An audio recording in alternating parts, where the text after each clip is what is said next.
Addenbrooke's hospital on Sunday evening after being discovered by a member of the public. A 15-year-old boy has been arrested and released on police bail while investigations continue. A bottle bank has been removed from Bromham Village Hall car park in Bedfordshire after a resident complained it was too noisy. The metal bottle bank is due to be replaced with plastic ones, which Bromham Parish Council hopes will make less sound.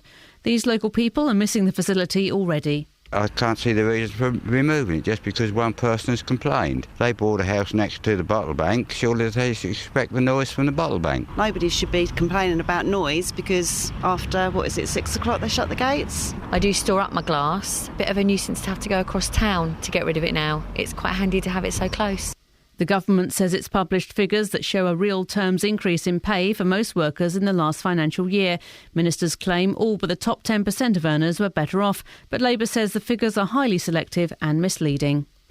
A man from Luton who murdered one woman and raped another will challenge his whole life sentence in court today.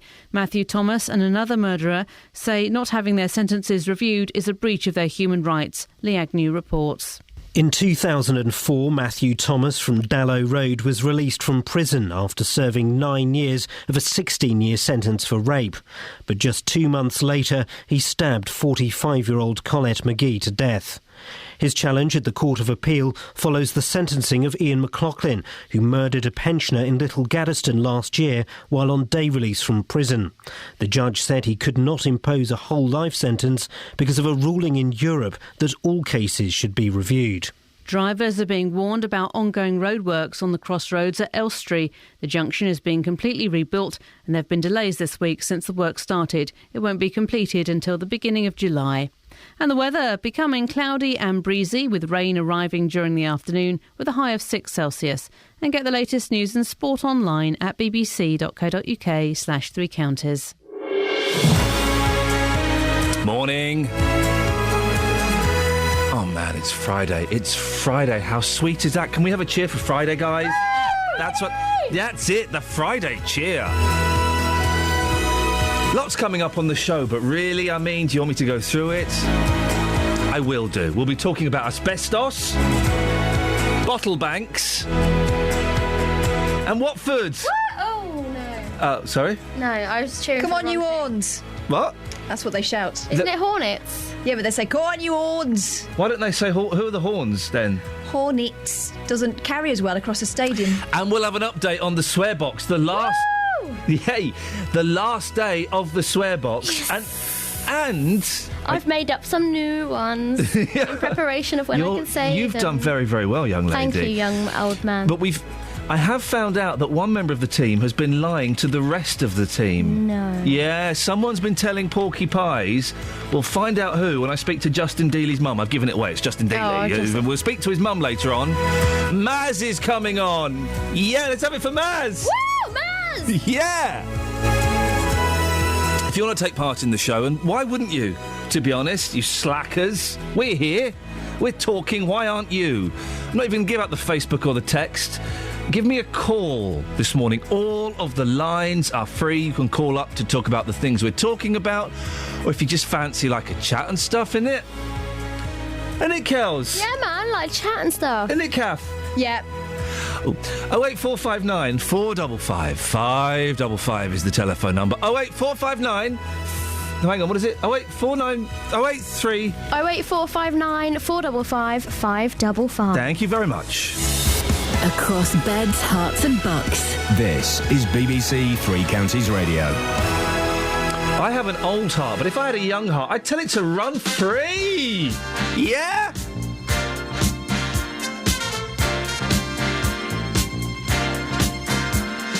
What's the sense in sharing this one and only life? Ending up just another lost and lonely wife. You count up the years and they will be filled with tears. Love only breaks up to start over again. You'll get the babies, but you won't have your man. While he's busy loving every woman that he can. Say I'm gonna leave 100 times a day. It's easier said than done when you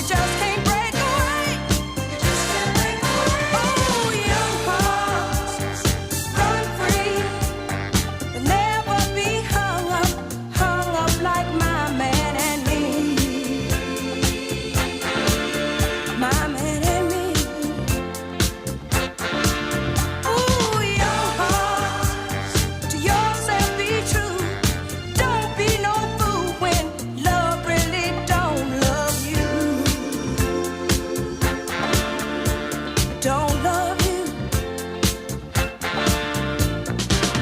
It's high time now, just one crack at life. Who wants to live it in trouble and strife? My mind must be free to learn all I can about me. I'm gonna love me for the rest of my days. Encourage the babies every time they say self-preservation is what's really going on today. Say I'm gonna turn loose 1,000 times a day, but how can I turn loose when I just can't break away?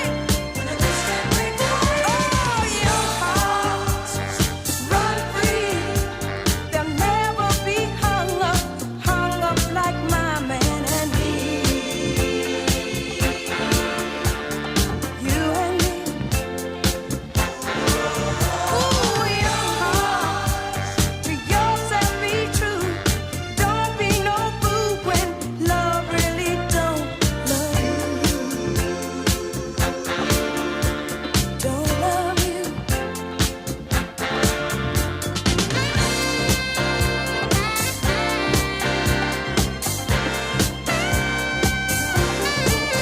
Any bowl a pound, fresh fruit, come and get it. Any bowl a pound. They'll never be hung up like my man and me. My man and me.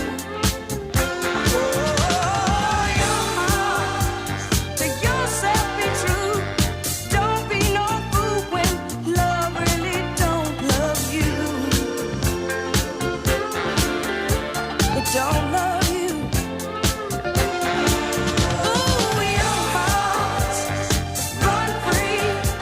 They'll never Morning. hung up Going to give us a call this morning. 08459 455 555. There's Facebook and there's text. I'm not going to give those out today. I want to talk to people. I don't want to read things from a screen, he says, as he was about to read something from a screen. But I'd like to talk to you, please. 08459 455 555. Now, the family of a Hertfordshire woman who died from asbestos-related cancer have taken the unusual step of placing adverts in local papers appealing for witnesses. They believe that Hazel MacDonald was exposed while working as a teacher at Denby Primary School in Luton between 1980 and 2000 and plan to bring legal action against the Borough Council. 59 of the 63 schools run by the local authority still contain asbestos, but that's not unusual in older buildings. Well, Julian Pito is Professor of Julian, I could see it coming. Let me take another run up at it. Hang on. Epidemiology. Yes. At the London School of Hygiene and Tropical Medicine, he gave evidence. He joins me now. Morning, Julian. Hi. It's too early for me to be saying long words, for goodness sakes. You looked into this for the government's Education Committee last year. How worried should we be about this? Well, I mean, there was a good deal of asbestos in schools and in other buildings and in the general environment in the distant past. But all the evidence is that nowadays the levels are vastly lower. So the question isn't how worried we should be about what the situation is now, but, I mean, do you think the situation was bad 30 or 40 years ago? And if people worked under those conditions 30 or 40 years ago, is there a chance they might face problems now? Well, the situation is that it's quite clear that a lot of people are getting mesothelioma from what's called environmental exposure. There was simply a lot of asbestos about, in the 60s and 70s. And most of it was probably in buildings. Now, one of the buildings that had asbestos in was schools, but, I mean, homes also had it in, and other public buildings, and so on and so forth. And what isn't clear, it's very hard to see how you can ever sort it out, is how much of the exposure came from home and how much came from school and how much came from somewhere else. But this wasn't something which was just the odd episode. It was something that a large number of people, maybe everybody, was exposed to. And that's the situation. So, I mean, it's very hard to. It's not a matter of saying, oh yes, there was some asbestos there, because, as you said, there still is asbestos in a very large number of buildings. Is that what makes the McDonald's case so complicated? Yes. I mean, the difficulty is that when there's an environmental exposure, to pin it down to a particular thing is very difficult. I mean, it must be true that there were some people who got a lot more exposure at schools than elsewhere, and other people have got a lot more exposure in other situations. But, I mean, it's just very difficult to assess. Do you think the McDonald's have much of a chance of winning this case against the council? I know absolutely nothing about the case. I mean, there obviously have been people who've spent time in buildings that were clearly very unusually heavily contaminated. And, of course, as I'm sure you know, there are people who won cases of this sort. So I have no idea at all. If they did win this case, this could be a big problem for councils across the country, couldn't it? Well, yes, but I mean, my personal opinion is that, mesotheliomas are caused by a ghastly mistake that the whole of society made, and to blame it on a particular council when the majority of schools probably had asbestos in them, seems peculiar. It seems to me to be a responsibility of the state, not the local authority. Julian, what should we do now? Should we be taking all of this asbestos out? Because that's when it becomes dangerous, isn't it? Is when you start messing around with it. Well, I mean, all the evidence is that the levels are so much lower now than they were in those days that it's not really a problem. That's why I said, when you said, should we be worried, whether asbestos 40 years ago caused cancer now, or whether asbestos now will cause cancer in 40 years' time, are two very different things. It's the first one. We've got the worst epidemic of mesothelioma in the world in Britain. And the answer to the second is the levels are now vastly lower than they were then. Julian, I appreciate your time this morning. Thank you very much. Julian Peter. He's a Professor of Epidemiology at the London School of Hygiene and Tropical Medicine. 08459 455 555. I'm not giving out the Facebook or the text details. I want phone calls. And I've got phone calls. Steve the Milkman. Morning, Steve. Good morning, Ian. How are you this morning? I've got that Friday feeling. I've got the Friday feeling. I mean, I'm working all day tomorrow and I'm working Sunday morning, but apart from that, the weekend is mine. Absolutely wonderful. What can I do for you, Steve? I've got a wonderful thing you can get young Mr. Justin to do. Oh, OK, Justin Dealey, J-Dog. By the way, kids, for those of you who've got pocket computers, at Justin Dealey. He's on Twitter, at Justin Dealey. What, Justin's up on in... God, dear me. Yeah, he's up in the modern age now. He's in the modern age. He's so going to get the sack. He's already threatening to tweet this weekend whilst drunk. It's been nice working with you, Just. Bye. What do you want him to do? You can't sack him yet. What do you want him to do? I don't know if you've heard, there's a new fashion going around this year, and it's called Meggings. Meggings? They are leggings for men. Oh, dear. You've got to get Justin out in a pair of those, walking the streets of Luton or wherever. Meggings? Meggings, yes. Deary me. Steve, all right, listen, thank you. What we need, dear listener... Thank you for that, Steve. Are you aware of these Meggings? They just make up the word and then go, well, what does it actually mean? Like jeggings. Do you remember, was it jeggings? That was denim jeans. Denim leggings. Yes. Denim leggings. Jeans, leggings. They just make them up some Meggings. We need to... Well, Meggings is men's leggings. Is it? Yeah. Well, I've not heard of this before. And as you know, I'm very, very fashionable. I don't think men have any business in leggings, really. No, I mean, do you remember that morning... Unless they're ballet dancers. And if in some sort of play. Do you remember that morning when Paul Scoins came in his lycra? And his long johns. Oy, unpleasant. For everybody concerned, particularly those bad boys. But... they're called plong johns. He names them. Oh, you mean the trousers. If we can find some Meggings for Justin Dealey this morning, I'm happy to order him to wear them. I'd be astonished if he hasn't got a pair. Under his jeans. 08459 455 555. Can we get a pair of Meggings? And, seriously, who wears those things? Travel news for beds, cards and bugs. BBC Three Counties Radio.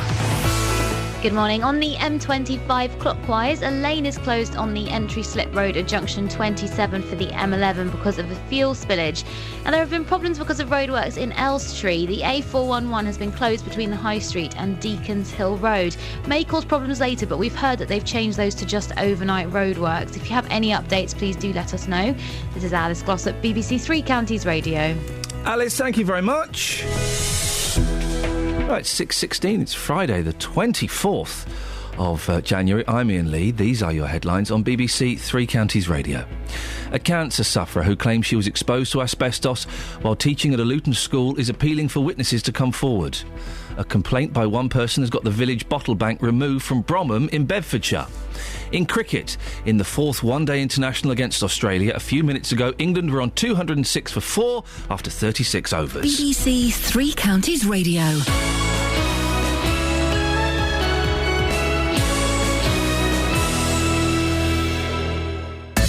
Roberto Perrone. We'll talk about your partner's annoying habits. This after a woman filed for divorce after just 1 week. I know I snore and I snore badly, but I can't help it. Roberto Perrone. It's Friday.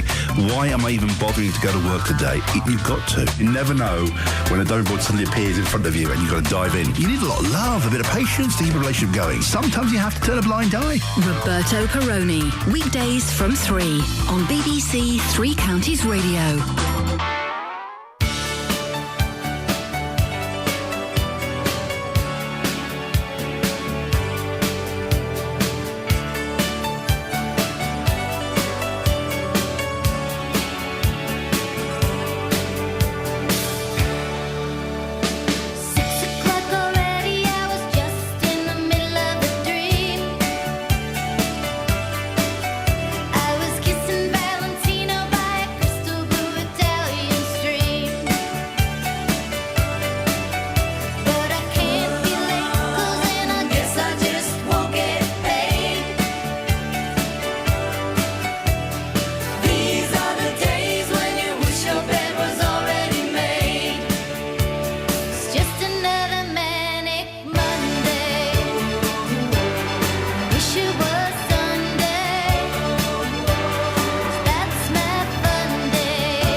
Morning. I like a bit. Look, Susanna Hoffs is 55 years old. She can't be. 55 years old. Isn't oh, man, I feel ancient. I used to want to be Susanna Hoffs. Oh, I used to want to be with Susanna Hoffs. Gosh.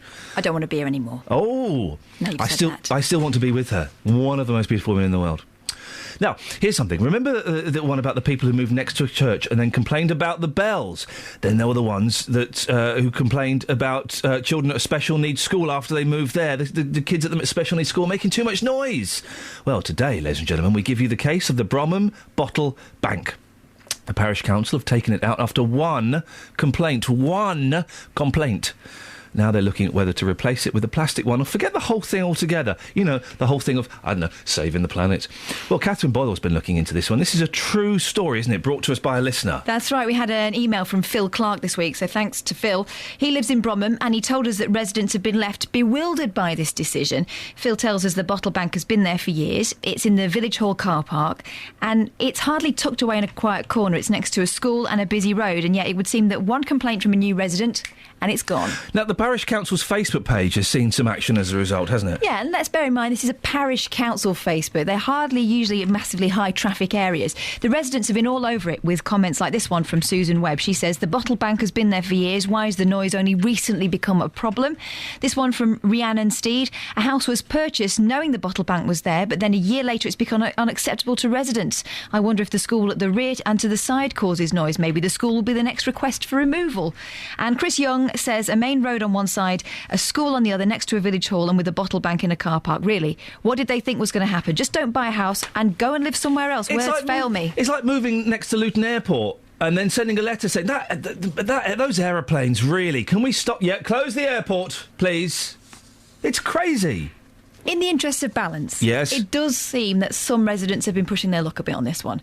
Our reporter, Iain Duncan, has been to Bromham this week where he spoke to residents like Michael Bett. He lives near the bottle bank and he says there is a tendency for some people to do their glass recycling under cover of darkness. Some people do abuse the times that they actually use it, i.e. early and late weekdays and at weekends. They park up and then they'll come in and they'll, even though it's been moved, it was moved temporarily for some time in the last few months, they still walk up. And they'll sometimes they even just leave the bottles there, unfortunately, which I suppose if they're going out of the allotted time, then so they don't make any noise. But they do actually park up and on a regular basis, especially weekends, Saturdays and Sundays. I personally would like it to stay. Obviously, there's some complaints from the environmental health about the noise. I would like it to stay, but as long as like locals do use it in the correct way that they should, as it's obviously a good source of income for the parish council. So although I live quite close, I've lived here for about 3.5 years. I'm actually quite happy for it to stay. And I think it's a crying shame that actually one person actually put the complaint in and basically saying that it may have to go for whatever reason. Well, OK, Catherine, thank you for that. It's an interesting one. One complaint and it got taken away. That's kind of... whose side are you on here? The neighbour who's upset by the sound of smashing glass. I love the sound of breaking glass. Who did that? That was a song, wasn't it? I love the sound of breaking... Yeah. That was Nick Lowe. So there is that. It can be a little bit annoying. Also, bottles are a bit of a pain, aren't they? I live in a town where we've got a couple of bottle banks, and you do store them up. And my back door is a disgrace, to be honest, because I've got the neighbours can see a receptacle. Yes. You know, you wait till it's worth taking them, and then you go and smash away to your heart's content. But if you're in a village like Bromham, you're far away from other facilities. Yes. 08459 455 555. Whose side are you on? I know whose side I'm on. I'm on the side of Mr. Blue Sky. Oh, that's so neat. Thanks very much. I'm practising.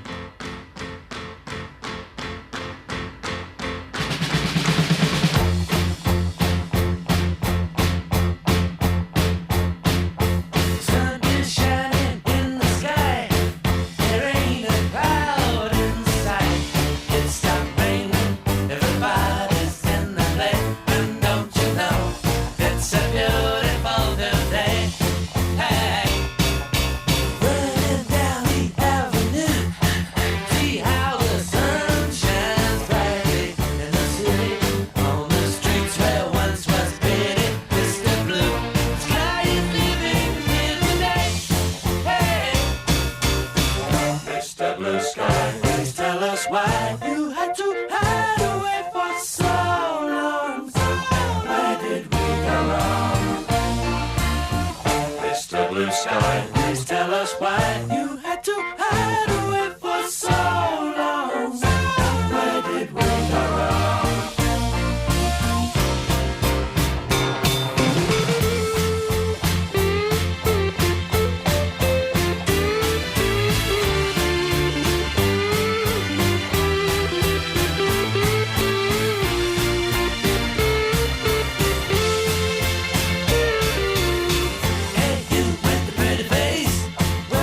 to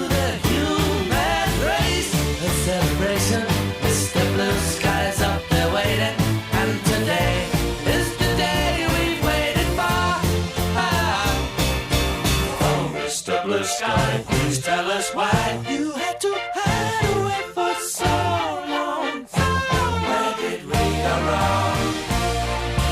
Hey there, Mr. Blue, it's a place to be with you. Look around, see what you do. Everybody smiles at you. Hey there, Mr. Blue, it's a place to be with you. Look around, see what you do. Everybody smiles at you.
Where are you going? What you put your headphones on for? We've got I thought they were winding it up. Got another minute and a quarter of this. Oh, good. Take them off and relax.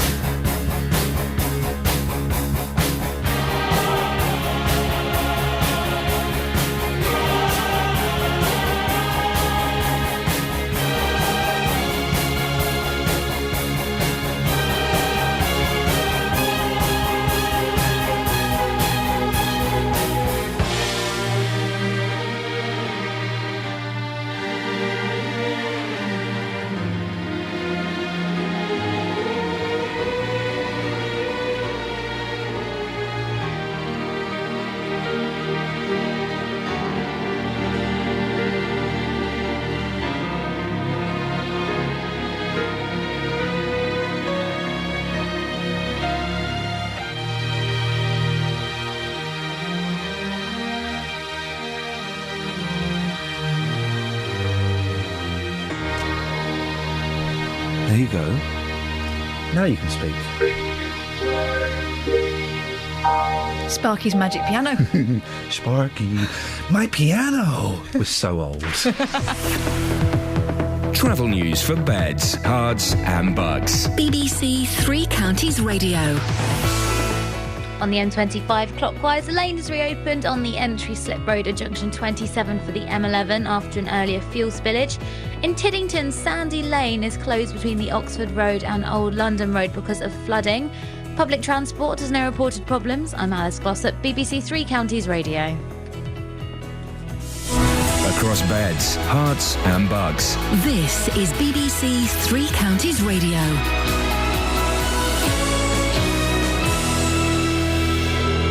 It's 6:30. I'm Jane Killick. The family of a Hertfordshire woman who died from asbestos-related cancer have taken the unusual step of placing adverts in local papers appealing for witnesses.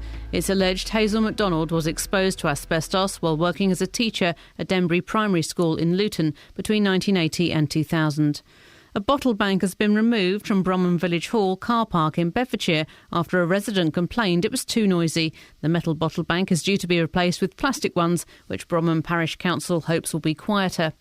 A man from Luton who murdered one woman and raped another will challenge his whole life sentence in court today.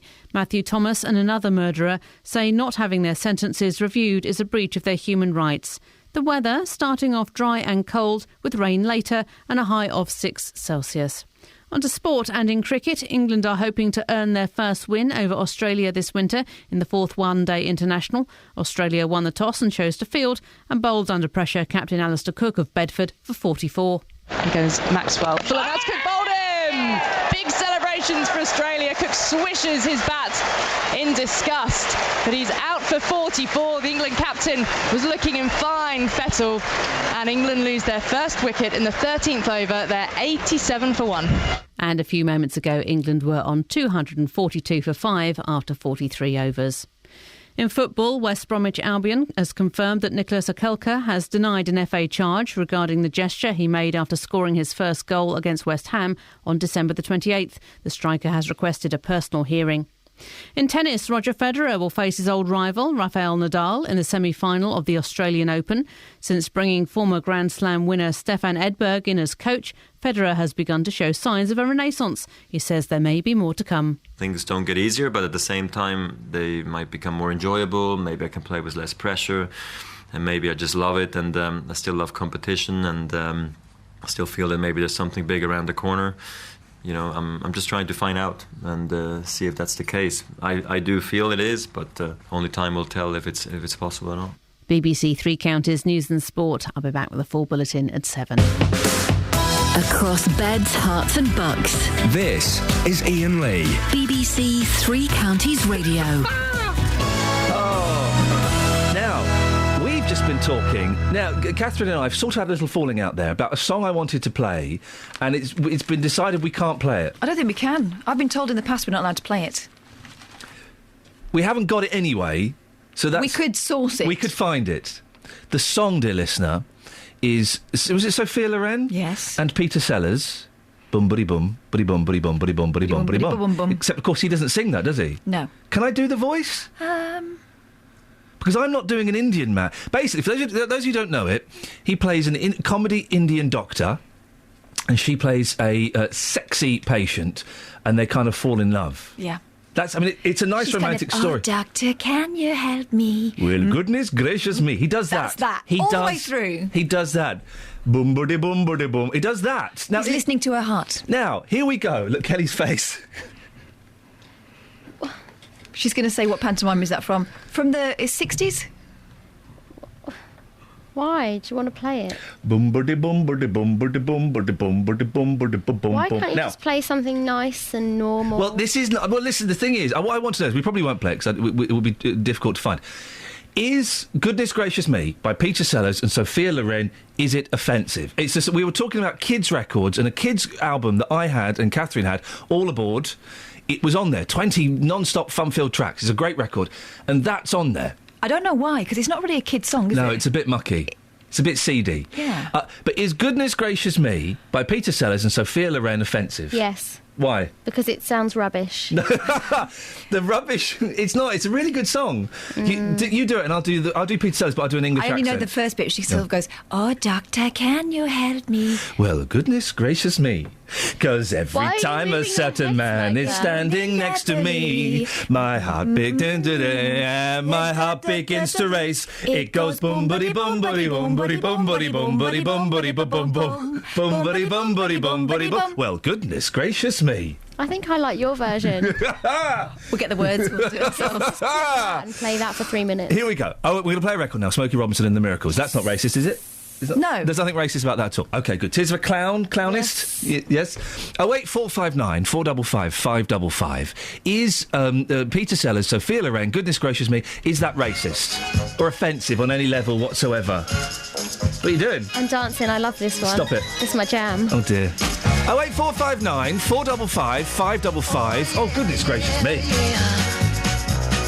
Now, if there's a smile on my face, it's only there trying to fool the public. But when it comes down to fooling you, now, honey, that's quite a different subject. But don't let my glad expression give you the wrong impression. Really, I'm sad, oh, sadder than sad.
posting the Goodness Gracious Me. So that's obviously where they got the name of the show from, isn't it? Yes, it is. It's from that, isn't But they're poking fun at the stereotypes, aren't they?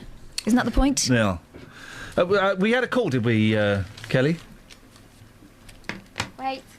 This is one of those mornings where I'm not up to speed. Yes, we had a call, did we? Yeah, Yes. Jay has called in. He's from the Birmingham area. Morning, Jay. Morning, Jay. He's not on the line, but he says that he's got a power cut. He says not all the lights are off, but his fridge's not working, his radio's not working, lots of things aren't working. Has he tried his trip switch? He was wondering if anyone else has had the same problem. I'm fine. Hang on, so not all the lights are off, what, in his house or in the area? Yeah, he won't come on, though. Oh, well, in that case, we can't help him. So my house sometimes does that, and Yeah. it's like a fuse box. The I'm sure trip he's switch. tried that. Well, you say that. 08459 455 555. Is Goodness Gracious Me by Peter Sellers offensive? I've just posted the video. If you're at Iain Lee, have a look at that on Twitter and let me know. I think it's somewhat old-fashioned these days. Well, he did a whole film, The Party, where he plays an Indian, a comical Indian. Birdie num-nums. But he did a whole load of that, didn't he? Yeah. Charlie Chan. Charlie Chan, yeah. Inspector Clouseau. Of course. Spike Milligan famously browned up for Curry and Chips, which was a sitcom with him and Eric Sykes in the 70s. It ain't our fault, Mum. That Indian fella, I don't want to break the news to you, he weren't Indian. He was a white fella, blacked up. Is it offensive? And you wouldn't do it now. Wouldn't do it now. You say you wouldn't do it now. I remember about 5 years ago, Ant and Dec blacking up. What for?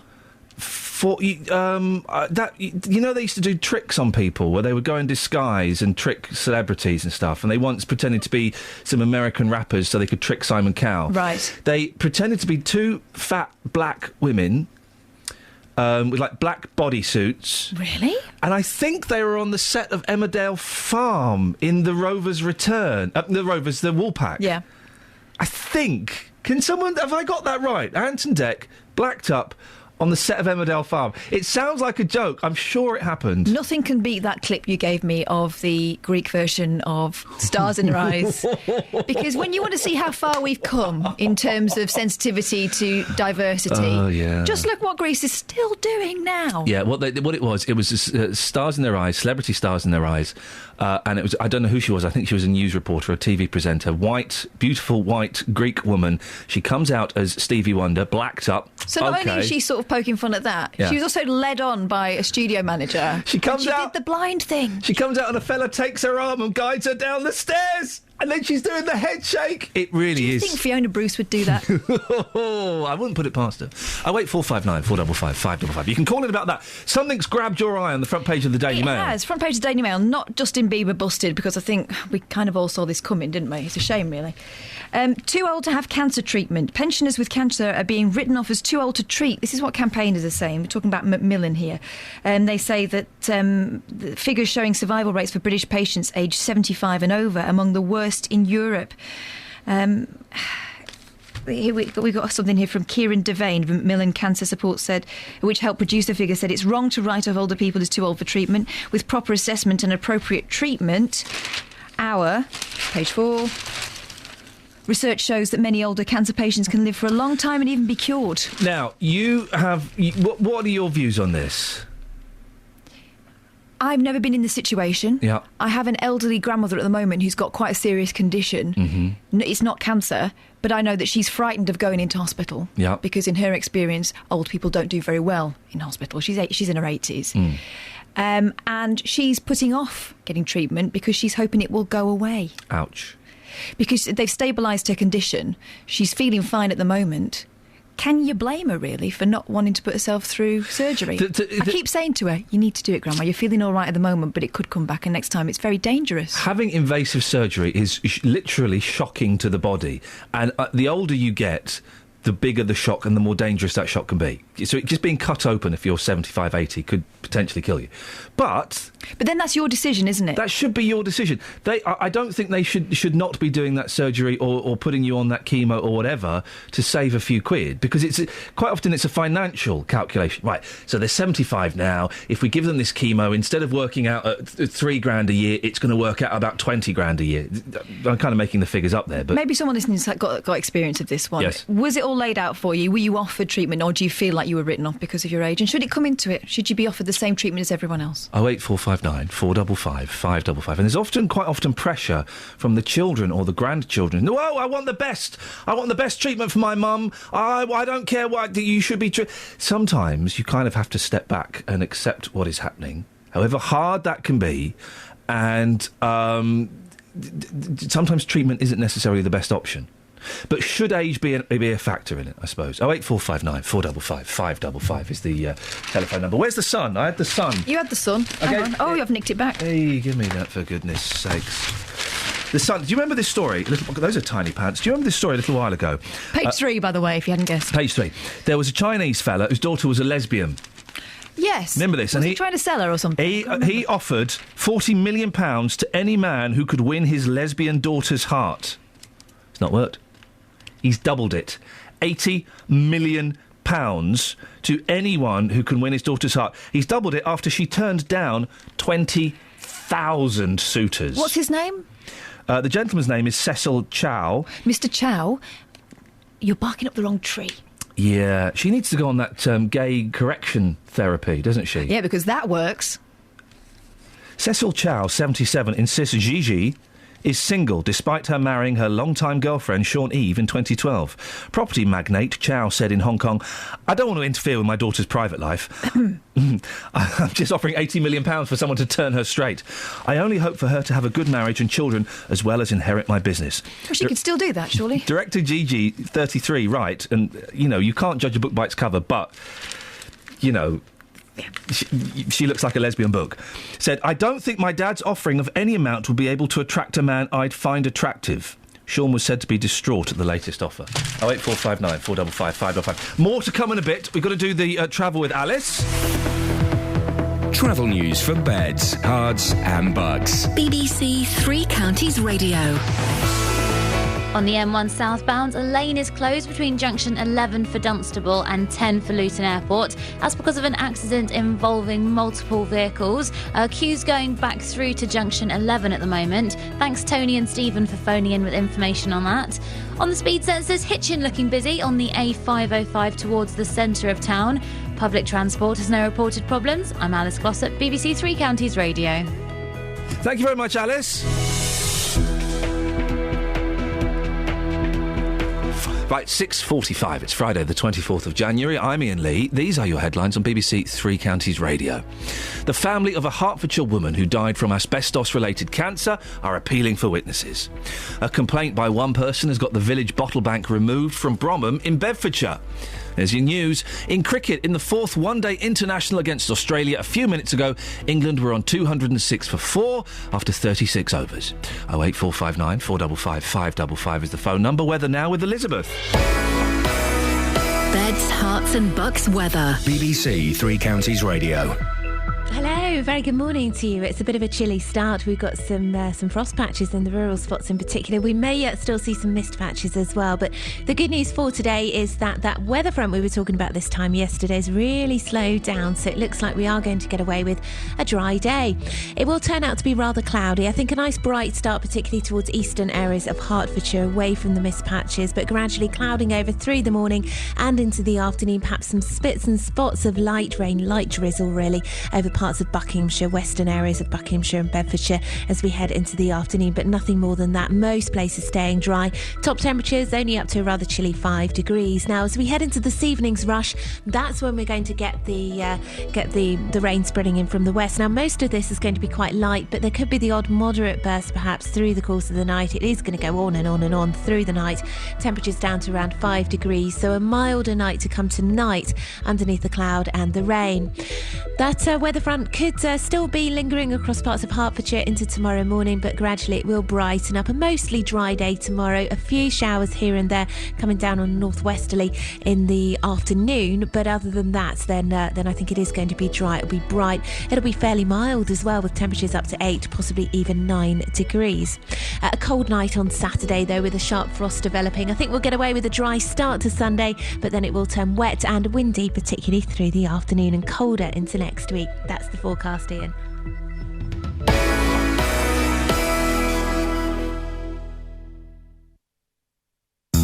Every weekday morning from 9, The JVS Show. Well, whose fault is it that there are so many fat people in this country? It's a horrible word. Jonathan Vernon Smith. But why do you want to kind of tiptoe around the issue? People are people. People aren't fat just because they're big. Tackling your consumer problems. Over the last few months, I've been palmed off every few days. There are some absolute rogues out there in the car industry. Tim, I'm going to send Wayne in to you. Let's get some detail and we'll get this sorted out. The JVS Show, weekdays from 9, BBC Three Counties Radio. Yo, Kelly Betts. Who's this Gary Floyd I've heard so much about, and what show does he present? He presents a show called BBC Introducing, which is dedicated to the unsigned and upcoming musicians from around the three counties. Why don't you present it? I don't know. Okay, cool. Thanks. I know why. Why? Just listen back to this. Anyway, I'm joking. So who have we got this week? This week are a band called Quarter Marshall from Hatfield, and this is their track Memories.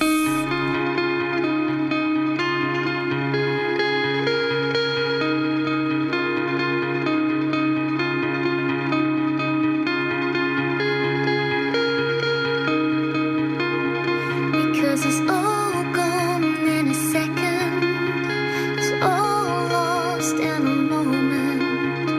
Time it seems to pass us by. Memories will fade, but they will never die. So chase the tears, it's not just wash them away. They'll never be forgotten. They're the memories of yesterday.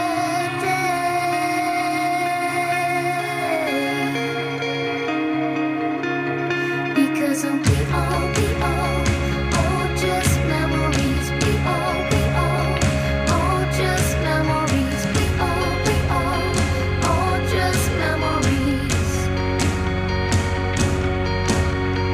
We all just memories.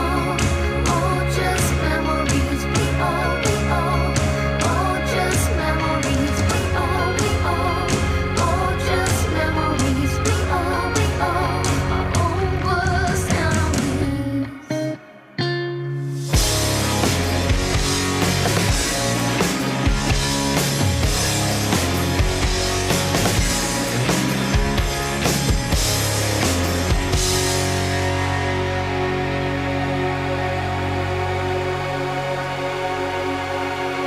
Take me back for one more second. Relive the best moments. Times to capture, but it captures the best. Memories were made so we can finally rest. So chase our dreams, let's not forget they are real. Never be forgotten, they're the essence of what we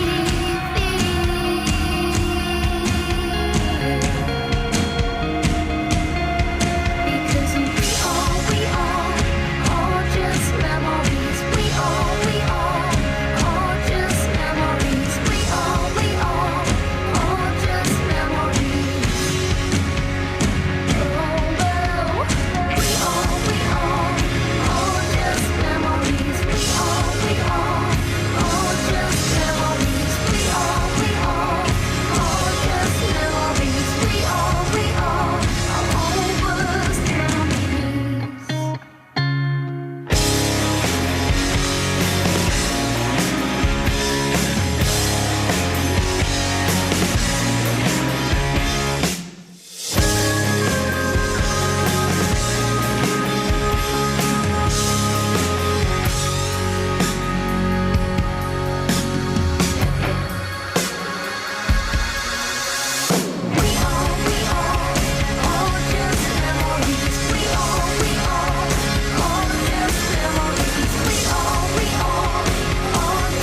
Well, most of you saying, so far, on Twitter at least, that bumbity bumbity bumbity bumbity bumbity bumbity bum bum bum, Peter Sellers doing an Indian voice on Goodness Gracious Me isn't offensive. I mean, I don't... Scott's asking, is Birdie Num Num's offensive? It's a strange one, isn't it? Saying you wouldn't get a white person blacking up these days. Remember Gandhi? Gandhi, when I was still a white, that was probably 30 years ago. 30 years ago, I still think of that as a recent, relevant film. Yeah. That was Ben Kingsley. blacked up. And he did an excellent job. Did an excellent job. Excellent job. 08459 455 555 is the telephone number if you want to give us a call on that. Now, about this time yesterday, we got loads of calls from people stuck in traffic around Elstree and Radlett. Well, we promised we'd find out why, which is why we got in touch with Terry Duris, Hertfordshire County Council's Cabinet Member for Highways. Morning, Terry. Good morning, Ian. Terry, what's going on? Well, there's a significant amount of work that's having to be taken place at the crossroads. For a number of years, people have actually wanted us to improve the junction layout there. And the real problem that we have is that to do this, we've got to do, or contractors and British Telecom have got to rebuild two very large holes. And this week there's been some survey work and site investigations, ground radar, etc., taking place. And that's why some of the traffic restrictions have been in place. Next week, from the 27th, BT are going to be in there, and they're going to be having to rebuild two large underground caverns, chambers. They're 4.5 metres by 3.5 metres. And unfortunately, these chambers happen to be right in the middle of the crossroads, so it's not going to be nice and it's not going to be easy. Can I say right at the outset that a number of people, and I've had a number of emails, sort of suggesting that I think, because we've talked before, I do care, and I do care passionately for the residents, and I'm really sorry for the inconvenience that's being caused to the people. Terry, some people have suggested to us that you should stop people turning right along the roadworks, and that would help massively. Is that an option, putting a temporary no right turn? I have to say that whilst I know the crossroads, I don't know it in that level of detail. It's certainly something that I'm very happy to look at, and if it is felt that it can improve it, then we will do it. Have a look at that today, and let us know what your thoughts are and what the experts say. Finally, Terry, how much longer is this going to go on? Well, sadly, it's going to go on right through probably until about May. I know. BT are doing their works until the end of March. We can't actually do the realignment of the roads, which will ultimately make the junction much better for everybody, and that can't start until about mid-March, and that will take until around about May time. But what we are also looking at doing is we are looking at seeing if we can speed it up in any way. Can I also just say that I've sent out some responses already, about 1 o'clock this morning, in point of fact, to people, and we are going to be doing a new press release today updating people, and every Thursday morning we'll be doing a new press release or an update which will go to the local paper so that people can actually be aware and informed on how we're getting on and what the progress is and anything to be aware of. And the other thing, if I might, Ian, is to say that I know that one or two people have commented that there appear to be other roadworks likely to be taking place. I have made it very clear to my officers that we cannot have any additional disruption in the vicinity while these works, which are very necessary and disruptive, we know, are taking place. We're going to hold you to that, Mr. Duris. I appreciate your time this morning. Thank you for coming on. 08459 455 555.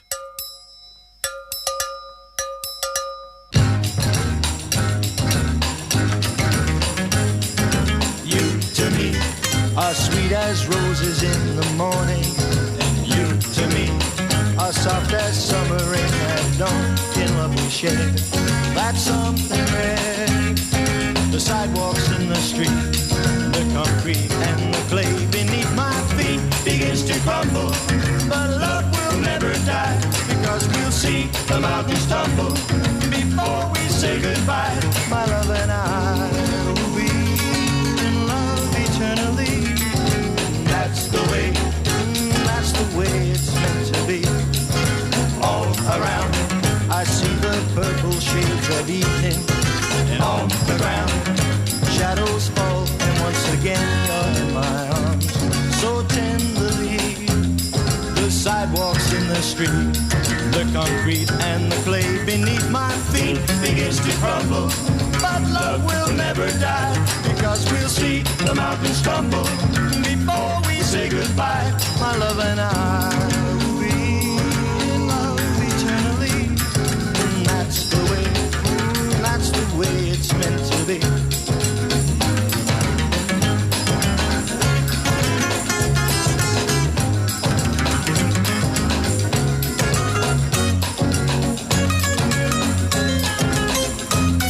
The sidewalks in the street, the concrete and the clay beneath my feet begins to crumble, but love will never die, because we'll see the mountains tumble before we say goodbye. My love and I will be in love eternally. That's the way it's meant to be. That's the way it's meant to be. Oh, that's the way it's meant to be. So most of you saying that, in fact all of you so far saying that, goodness gracious me, Peter Sellers doing an Indian accent's not offensive. I don't know.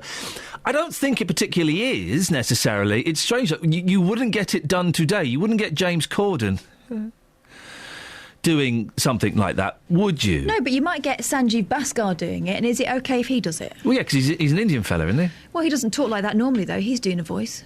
It's different because of his colour, isn't it? But what if he did like a posh white man's voice, whatever that is? Would that be funny? Ooh, is that funny? Is Sanjeev Bhaskar funny? I think it's a very pertinent question. 08459 455 555. Travel news for beds, cards and bugs. BBC Three Counties Radio.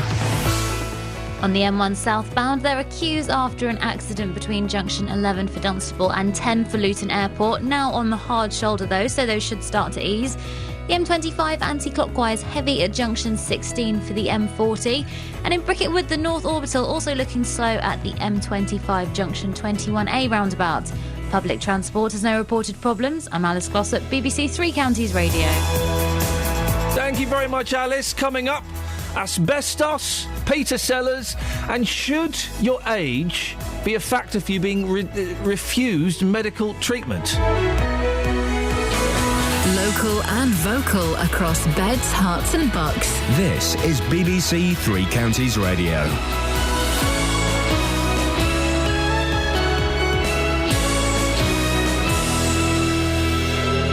It's 7 o'clock. I'm Jane Killick. The headlines. Hertfordshire family of asbestos-related cancer victim advertised for witnesses. Luton murderer challenges his life sentence, and one complaint gets a bottle bank removed from a village in Bedfordshire. BBC Three Counties Radio. The family of a Hertfordshire woman who died from asbestos-related cancer have taken the unusual step of placing adverts in local papers appealing for witnesses. It's alleged Hazel MacDonald was exposed to asbestos while working as a teacher at Denbury Primary School in Luton between 1980 and 2000.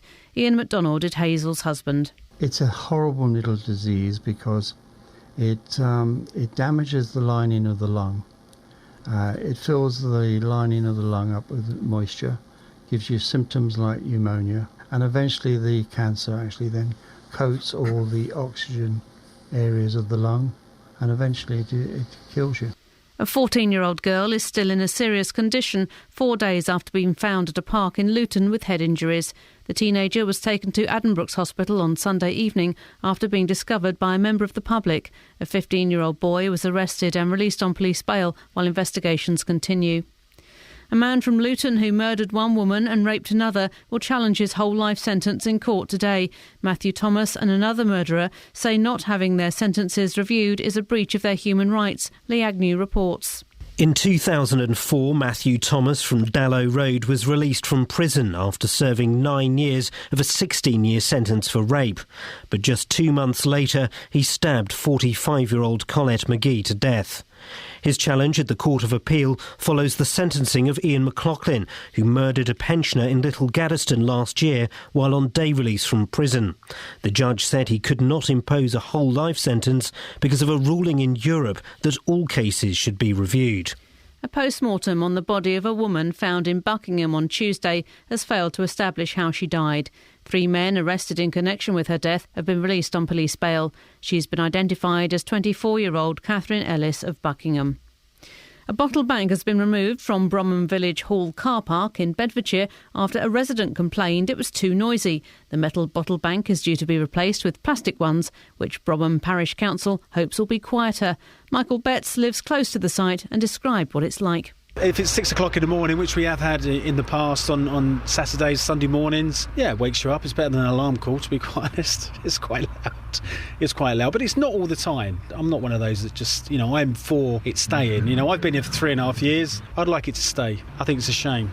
In cricket, it's the fourth one-day international against Australia in Perth. A few moments ago, England were 305 for 6 after 48 overs.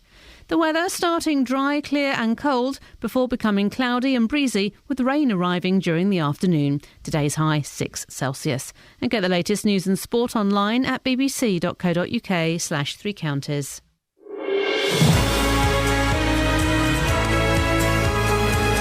Morning, this is Iain Lee, BBC Three Counties Radio. Lots coming up. I'm not giving out the Facebook or the text details today. I'm just going to give out the phone number. Why don't you call and let's have a chat? 08459 455 555. Coming up next, the family of a Hertfordshire woman who died from asbestos-related cancer have placed adverts in local papers appealing for witnesses.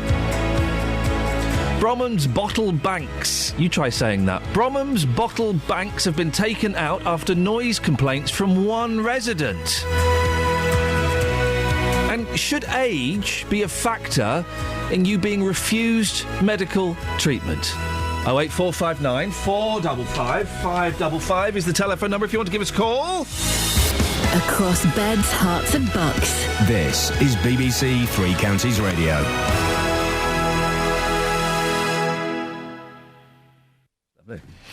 Now, the family of a Hertfordshire woman who died from asbestos-related cancer have taken the unusual steps of placing adverts in local papers appealing for witnesses. They believe that Hazel MacDonald was exposed to asbestos, airborne fibres, while working as a teacher at Denby Primary School in Luton between 1980 and 2000. The MacDonalds are now taking legal action against the Borough Council and are hoping to hear from other people whose health has suffered, as well as builders who may have worked at the school. It's a story we've touched upon a few times in the past. Iain MacDonald is Hazel's husband, joins me now. Morning, Iain. Good morning. We've also got Malcolm Underhill, solicitor representing the MacDonald family. Malcolm, I'll come to you in a second. Iain, we have spoken about this before, and it's a very sad story. Just remind us what happened to Hazel. Some time ago now, Hazel, when she was alive, was having problems with pains in her chest and got various diagnoses from various different doctors all over the place. Mainly it ended up with a thought that she might have pneumonia and she had fluid on the lungs. Went into a hospital in Luton and had that fluid drained. They discovered at that time that she also had a cancer in her lungs caused by asbestos fibres. She went and had several different operations, but we were told it was terminal and there was nothing that we could do. And the deterioration in her health was quite rapid and, I would imagine, very traumatic for both of you. We went through about 2 years of various visits to various places and various chemo sessions and things like that. But the end was very rapid in that the lungs really stopped working. She couldn't absorb oxygen. It affected her brain and she started seeing things that weren't there, and that was particularly sad. What is your ultimate aim out of all of this? What are you trying to achieve? To reverse the decision that you just leave it in place. I cannot understand why the brains of the people around cannot spray these loft areas with a plasticizer which keeps all the fibres bonded. I've had various health and safety report copies from Luton Council. I've had over 20 of them. Which ended in they started in 99, and in those reports it does say that they can't get at various fibres because the voids are too small for humans to get into. But all these voids in the roofs of schools are open to air currents, and they just swirl around. And a plasticizer would just coat everything. Malcolm Underhill, solicitor, representing the McDonald family. You've taken out this advert, or these adverts. Where are these adverts, and what do they say? They're in Luton on Sunday. Just come a little bit closer to the microphone, thank you. The adverts are to bring to people's attention Iain's plight, and particularly to identify others who may be able to assist in talking about the asbestos in the school, particularly incidents that may have given rise to the fibres being let into the atmosphere and therefore hazel being exposed to them, and we've had a response to that. The reason we've taken that step is because despite writing to the local authority back at the end of 2012, setting out our case in relation to this, they have not responded. All they've done is to acknowledge that a case is being made against them. This is Luton Borough Council? This is Luton Borough Council. They have not provided, despite being requested to do so, documents relating to the existence of asbestos in the school, in Denby Primary School. I've asked for governor's minutes, I've asked for documents relating to the existence and removal of the asbestos, and all details relating to that. But they have not provided any of that. And therefore, because of that lack of engagement during that period of time, I've gone about on Iain's behalf collating evidence to show that the school, the local authority, are responsible for Hazel's death. And because they continue to be silent on this issue, I will continue to gain further and further evidence to support the case. We've got a statement from Luton Borough Council. It's really long, as these things often are, and there are only a few, what I consider to be pertinent bits. I'll read that out in a little bit. But you say you've been on at them since 2012 for these documents. Why are they not giving them to you? They indicate that they have some documents, but they want to be sure as to exactly the dates of period of employment that Hazel was. Well, how does that take a year and a half to find out? Then I can't answer that question because through Iain I've been able to give them the dates and they won't confirm those dates. Therefore, I've got evidence from HMRC, Her Majesty's Revenue and Customs, that confirm that Hazel was employed. But those documents reveal that she's employed by the local authority, and because they were the employer rather than the school itself. Only the school can tell us exactly when Hazel was at school, beyond what Iain has said, and I'm sure Iain is right about that. But they're saying until we know exactly when she was employed at this school, working at this school, we don't know which documents to give. That's a red herring. They should be giving over these documents. We've got to the point now that within probably a short period of time, although a claim has been launched, legal proceedings haven't, but that is likely to take place shortly, at which point I'll be asking the court to order the local authority to supply these documents. They cannot hide any longer.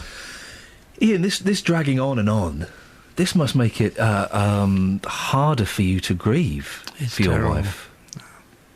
I was mentioning to Malcolm that the hardest thing now is I have to do everything in the morning because I wear out during the afternoon and I sit in an armchair and the house is very quiet and you just ponder things, is this it?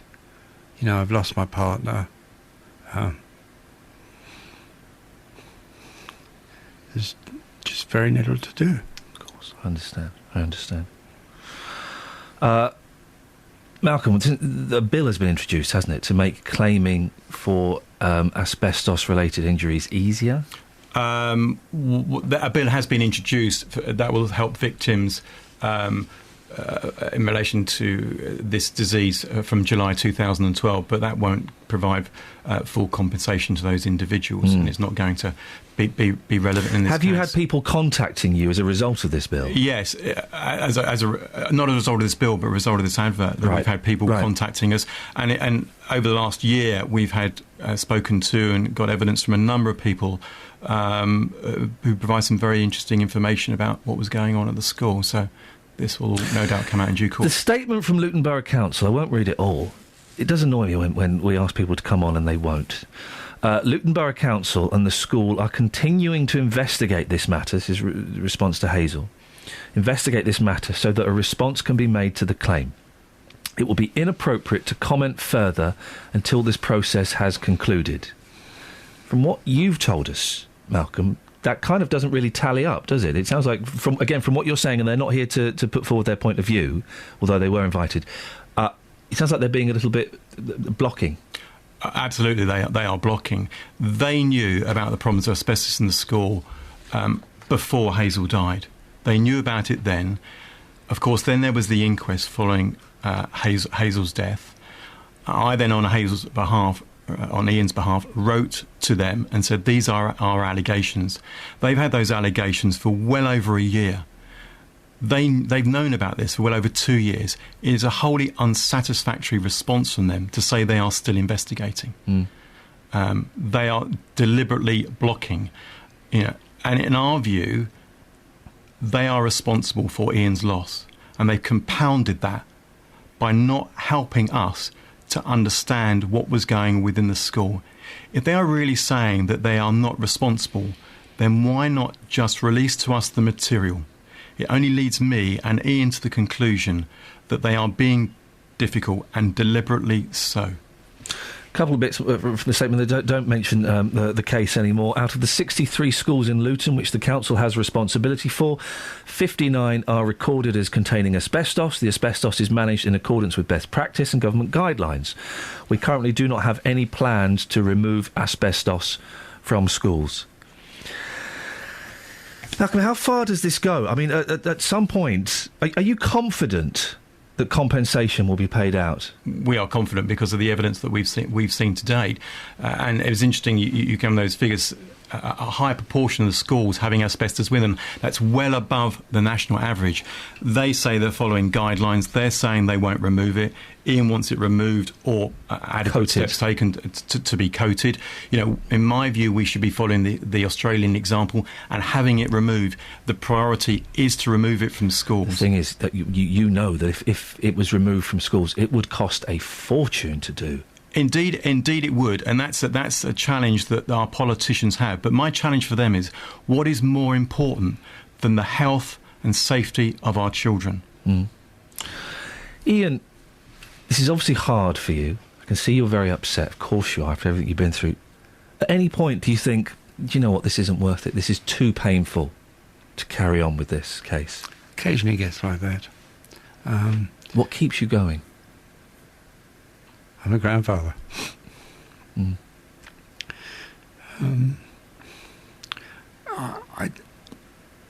I just think that you've got a group of people who know there's a problem, who are not using their brains, and they don't know really how to solve it. The solution has got to be simple. Remind me how old the grandkids are?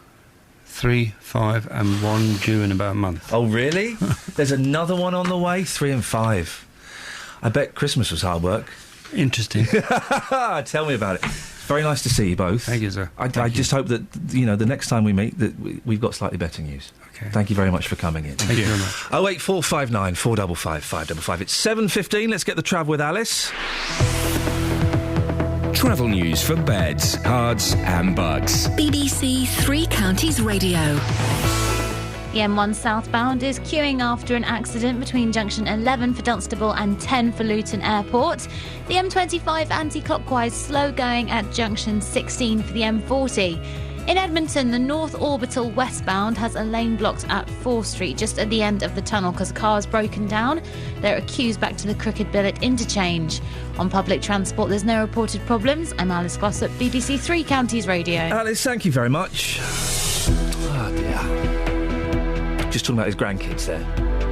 Hard work. 3 and 5. Hard work. 7:16. It's Friday, the 24th of January. I'm Iain Lee. These are your headlines on BBC Three Counties Radio. The family of a Hertfordshire woman who died from asbestos-related cancer are appealing for witnesses. A complaint by one person has got the village bottle bank removed from Bromham in Bedfordshire. In cricket, England have set Australia a target of 317 in the 4th one-day international in Perth. The weather, dry at first, but rain spreading in slowly later. 08459 455 555. Lots to talk about. Is Goodness Gracious Me by Peter Sellers and Sophia Loren offensive? And should you be denied certain treatments if you're over, let's say, 75 years of age? 08459 455 555. BBC Three Counties Radio.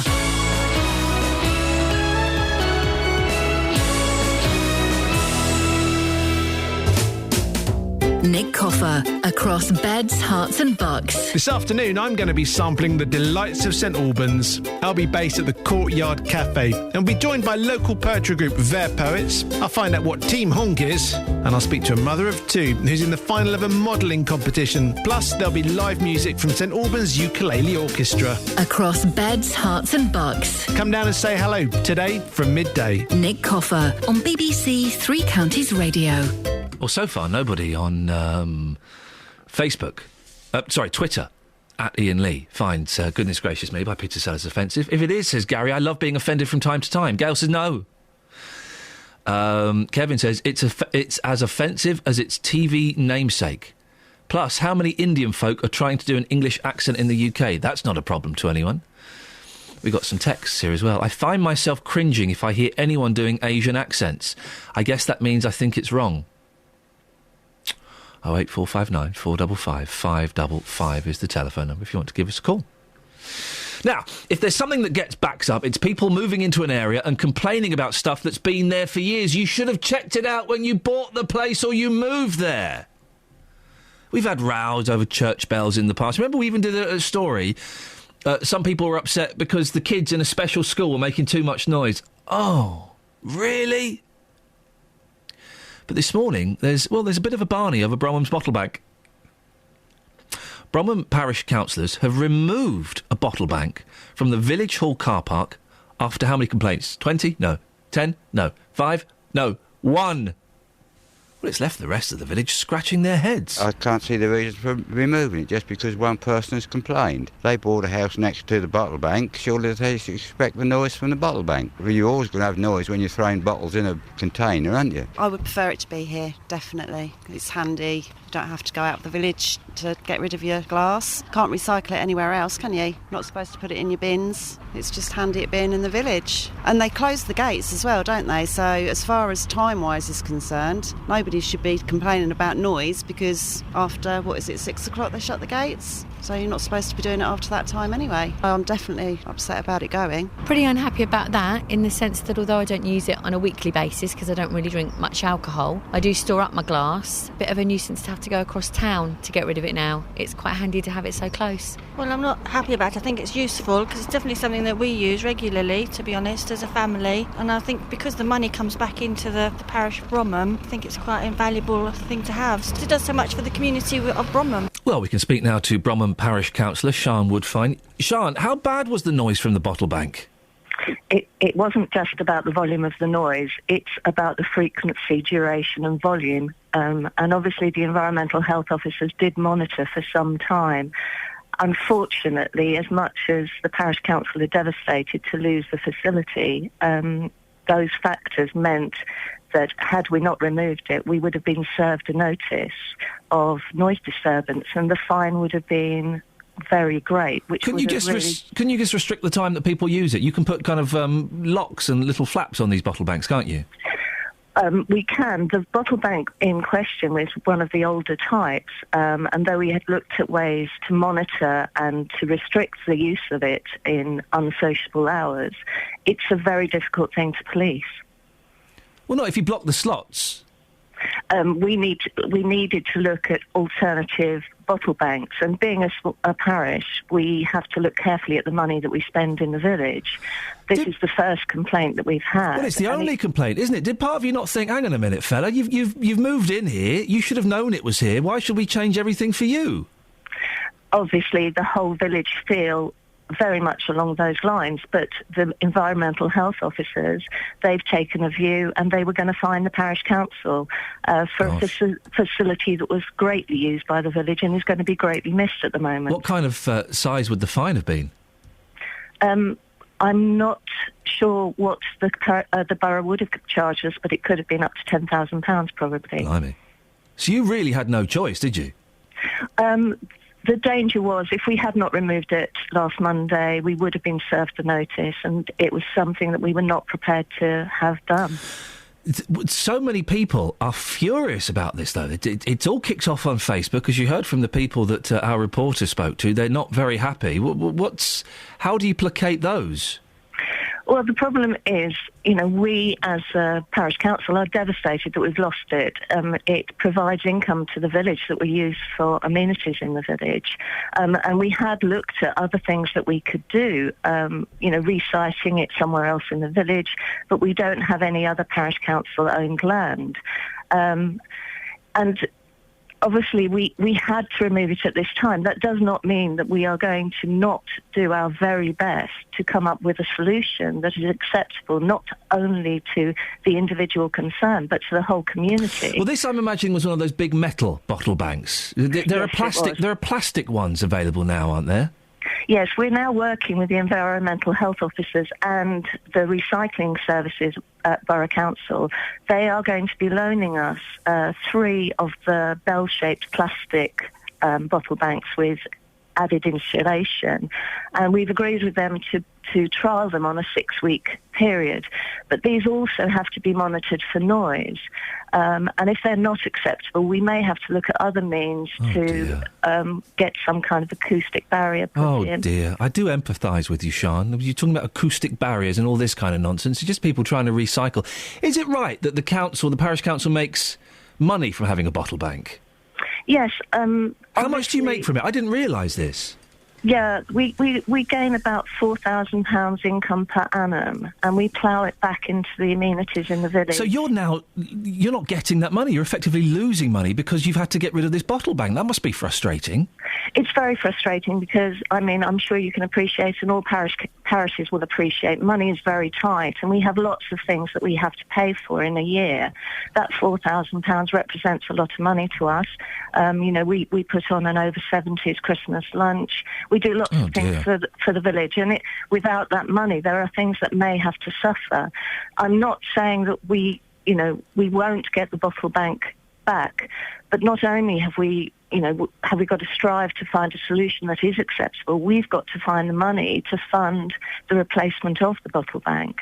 Obviously, any support from the village would be gratefully received because it's a big finance drain on, our services. And are you looking at putting it, if you do go for this new plastic bottle bank, are you looking at putting it in the same place, in the village hall car park?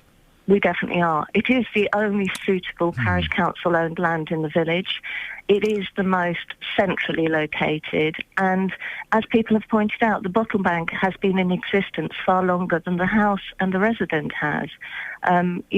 We can't be drawn into that kind of conversation, but, we've been forced by the Borough Council to make these changes. It's not through the wish of the Parish Council. Sian, it sounds like a tricky situation. I appreciate your time, and we'll look forward to finding out when the new bottle banks are installed. That's Bromham Parish Councillor Sian Woodfine. It's BBC Three Counties Radio. First for breaking news. We were talking a few minutes ago to Iain MacDonald, who's been in a couple of times, and he's a lovely fellow. His wife, Hazel MacDonald, died, and he believes it's because she was exposed to asbestos when she was working as a teacher at Denbeat Primary School. Luton Borough Council deny that is the case. But very moving story. Trevor's in Leighton Buzzard. Morning, Trevor. Morning, Ian. Trevor, what would you like to say? I just can't work out why these parents are still sending their children to school knowing there's asbestos in the school. Well, there's the thing is, there's asbestos, according to the statement, in 59 out of the 63 schools in Luton, which the council has responsibility for. So it's in most of them. That's even more worrying, isn't it? But the thing is, asbestos is everywhere. I wouldn't be surprised. Yeah. There's probably asbestos in this BBC building that we're in. If you're in a building that was kind of built... Well, even modern buildings have a certain type of asbestos in, but if you're in a building that was built before 1974, there's going to be shed loads of the stuff in it. Oh, it's everywhere. I mean, we used to get it as kids. It used to come in a little science kit you used to buy. You used to have the asbestos plate to put your burner on. So you can't stop sending kids to school because it's got asbestos in when most of them do. Most buildings, most office blocks will have asbestos. It's everywhere. The thing that worried me is if unfortunately this lady's died, and if it is a result because of it in the air in that school, then there is definitely a health risk in that school. And would you send if your children went there, would you send them there? If the council aren't listening, shouldn't the parents pull their children out and maybe they'll sit up and listen? Well, it's a tough one, Trevor. I've got to say, just to clarify, of course, thank you for that call. It's an allegation, and Luton Borough Council strongly deny that allegation. But you would have to ask questions if you were a parent. That's a decision that you would have to make. Unfortunately, most people don't have the luxury of choosing which school their kids go to these days. But just again to clarify, Luton Borough Council deny the allegations. 08459 455 555 is the phone number. Deliberately not giving out the Facebook and the texts today. I want more people to call in. We've had some texts. I don't mind reading them out, but it's better if we have. You right, Kels? Yeah, you? Yeah, good. It's better. A bit bunged up, actually. Didn't sleep very well last night. Hit the snooze button twice this morning. The snooze on my alarm clock only gives me 5 minutes. Really? Yeah. What time does your first hit? Well, the alarm goes off at 4. Yeah, and then... Hang on, Catherine, I'm talking to Kelly about something important. Yeah, so rude. Then it goes off at 5 past 4. Yeah. Then at 10 past 4. Okay. Catherine. You know you're not... Please. What? Talking to Kelly. Oh. Why don't you... Do you like snoozing? Because you could do it earlier. I'd rather... Snoozing is a waste of time. We all know it. We can never resist it, but it's a waste of time. We're talking. You're boring, though. You're boring me. Come on, we need some travel news. Flipping it. We'll carry this conversation on later, Kelly. All right, mate. Please. Thanks, mate. Travel news for beds, cards and bugs. BBC Three Counties Radio. The M1 southbound on the speed sensor still a little slow just after junction 12 near the Toddington services. Also, the A5 southbound is struggling as you approach Mark Yates. In Borehamwood, the A1 Barnet Bypass London bound, queuing between Stirling Corner and Mill Hill Circus. On public transport, there's no reported problems. I'm Alice Glossop, BBC Three Counties Radio. Across beds, hearts and bugs. This is BBC Three Counties Radio.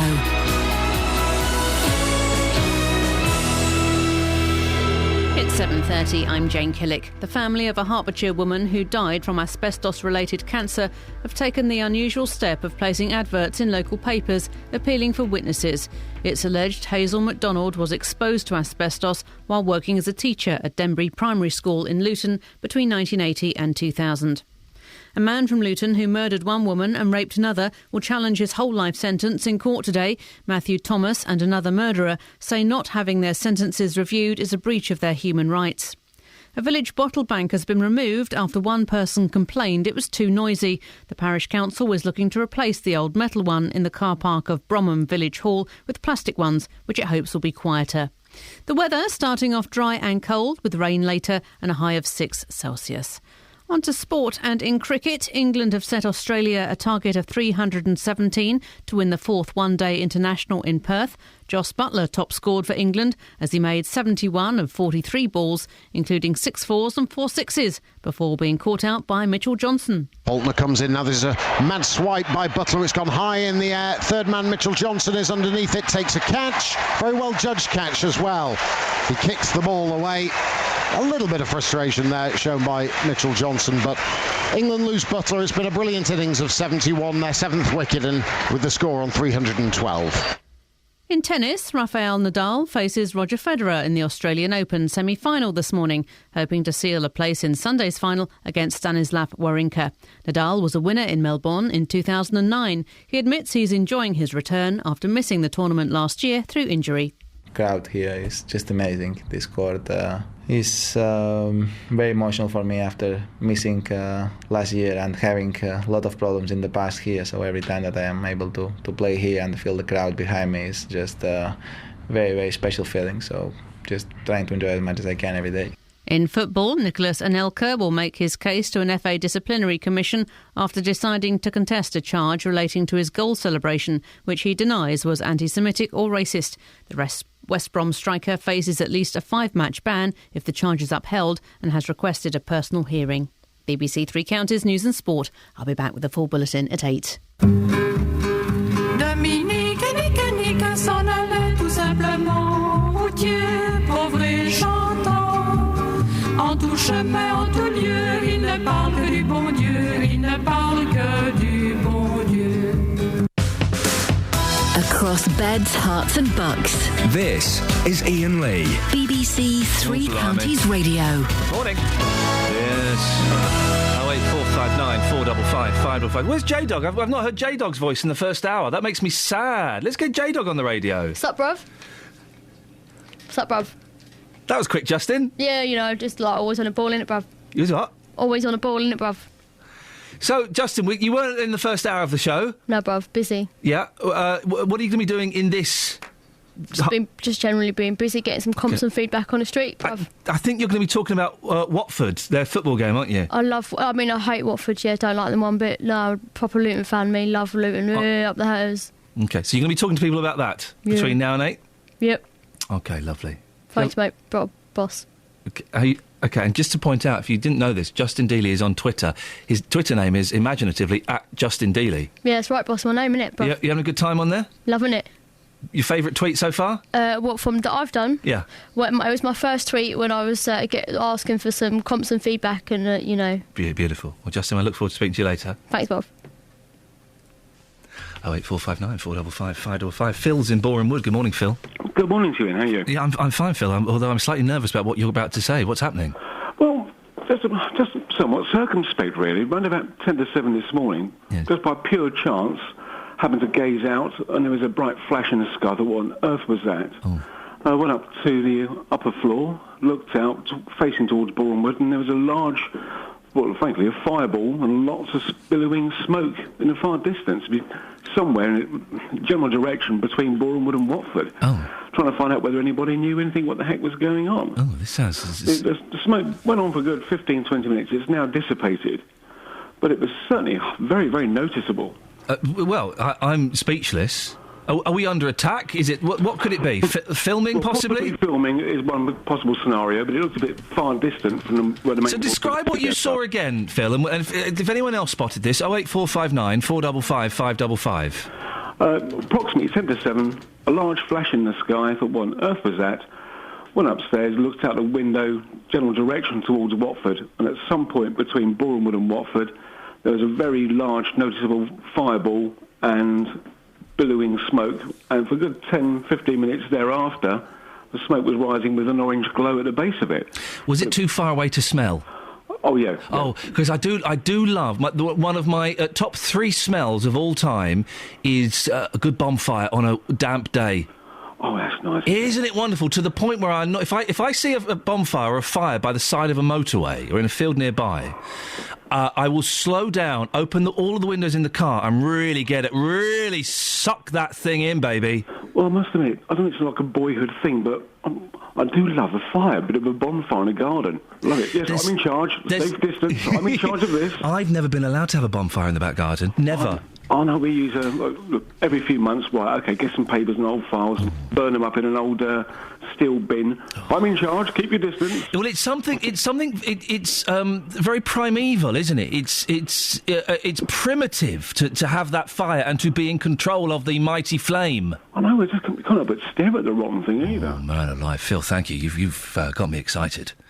I'm going to demand we have a bonfire at the weekend. Oh, we'll have an update later on. It's a great smell. One of the top 3 smells. Maybe I'll tell you the other 2 a little bit later on. We'll have an update later on the swear box. It's the last day of the swear box. Got a very special guest coming on later on to maybe fill in some of the blanks. 08459 455 555. Dennis! Good morning. Oh. Now then, you said that you have a job waking up in the morning. I'm struggling at the moment, yeah. Yes, well, I noticed yesterday in the paper someone has invented a small earplug which you stick in your ears. Nobody else can hear it, and it rings when you want it to ring. And it'll keep ringing until you're absolutely mad. OK, what happens if it falls out in the night? Well, it's somebody else's out of lines again, isn't it? Well, then I wouldn't wake up. Well, plug it in properly. Are you that desperate? I can't sleep with something in my ear. Oh, I see. I tell you what you don't see anymore. You used to see this a lot, right, in the 70s and the 80s. You don't see this now. People with cotton wool in one ear. Yeah, you don't, do you? No. And you used to see it all the time. Quite often with kids, but often with adults as well. They have a bit of cotton wool in one ear. No, well, my wife does wear earplugs. Right, because I don't know why, because I don't have anything to do with her. She's in another room. And people don't get earache anymore. I can't think when was the last time I had earache? 1981. Yeah. When did you last have earache? Can't remember that. Have they cured earache? It's like they've got rid of polio in lots of countries. Have they got rid of earache? Have scientists gone so far as to completely remove earache as a major health problem? That's amazing if that's the case. Well, I've not had earache since I was a little boy, and I'm quite an old boy now. Catherine, when was the last time you had earache? I had it a little while ago. Oh. I did. Oh. That's why I wear my own headphones now. I haven't had it since then. How long ago? Probably about a year ago. OK, so you're the last recorded incident. My daughter had it recently as well. She had an ear infection. Bless you. Bless you. So, basically, the Boyle family have got manky ears, and you're the ones carrying on this disease. It has to exist, doesn't it? Because what is the disease? They haven't got rid of polio, have they? It's in Syria again. What's the disease they've got rid of? They've got rid of a disease. There's a disease. They got rid of a few. Can you be a bit more specific? Give me a disease they've got rid of, and I'll tell you a story about it. Well, I would say the bubonic plague, but you hear about that coming back, don't you? The plague exists in a park in California. That's a fact. They have found squirrels with the plague in a park in California. Just to warn you there, Dennis. I'm not going, thank God. Good. Don't eat the squirrels. What's the disease they've got rid of? 08459 455 555. Anyway, they can never get rid of this. Basically, they've got rid of a disease, okay, but they can't get rid of it because it has to exist in the atmosphere.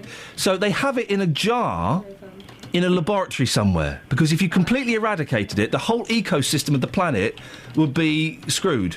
I think you can say that.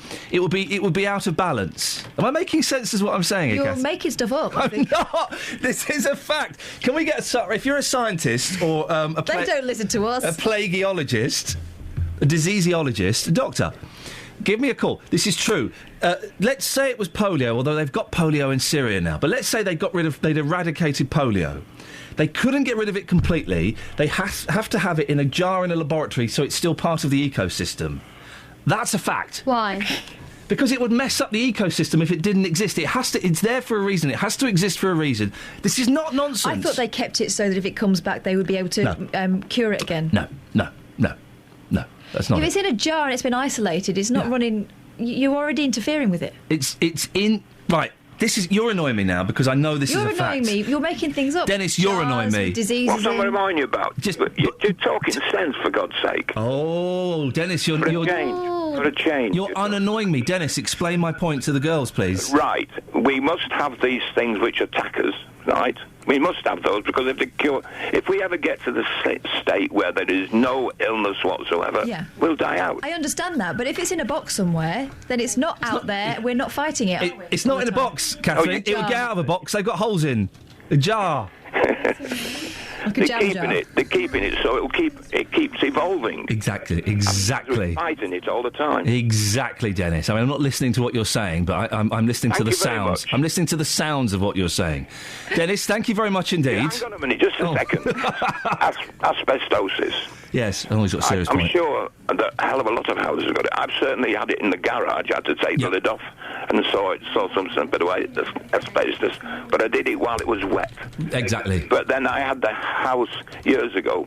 The brickwork filled in, with something that pushed in there. Okay. As it was keeping place warm. Yes. Was the asbestos in that a paste, or a blood fluff? I don't know. I'm probably breathing it all the time. And the other thing you said Dennis this morning... can talk, can't he? I know, man, alive. Is it still going? I'm not listening to the words, I'm just listening to the sound. Yeah. It's like a dolphin. Yes, exactly. Stay there, Dennis. Why? Because Nigel's called in. Nigel, can you fill in the blanks, please? Smallpox is a disease that's been eradicated. Smallpox, and they keep it in a jar, don't they, in a laboratory, so it's still part of the system. I believe so, yes. Ladies and gentlemen, I give you Science Facts with Iain Lee and Nigel. I saw a thing on the telly the other day where it was a science programme and a farmer actually gave his child a dose of cowpox. What? Obama? A child actually gave his... A farmer. Oh. Farmer gave his child a dose of cowpox. Yeah. To stop him from getting smallpox, because apparently if you've had cowpox, which isn't life-threatening, you then won't get smallpox. But Smallpox is eradicated. Yeah. And they keep it in a jar in a laboratory, so it's still part of the ecosystem. To the best of my knowledge, yes. Nigel, when did you get your doctorate? I wish. Oh, mate, no, Nigel, thank you very much indeed. Catherine, the apology, I think, should be a verbal one, but I will also accept a written one. I don't understand. I still don't understand this idea of keeping it in a jar because if you got rid of it, the world would collapse. Yeah, you wouldn't, because it's really clever. I think there might be more to it. That's all, rather than the BFG's wall full of dreams. Dennis, thanks for calling.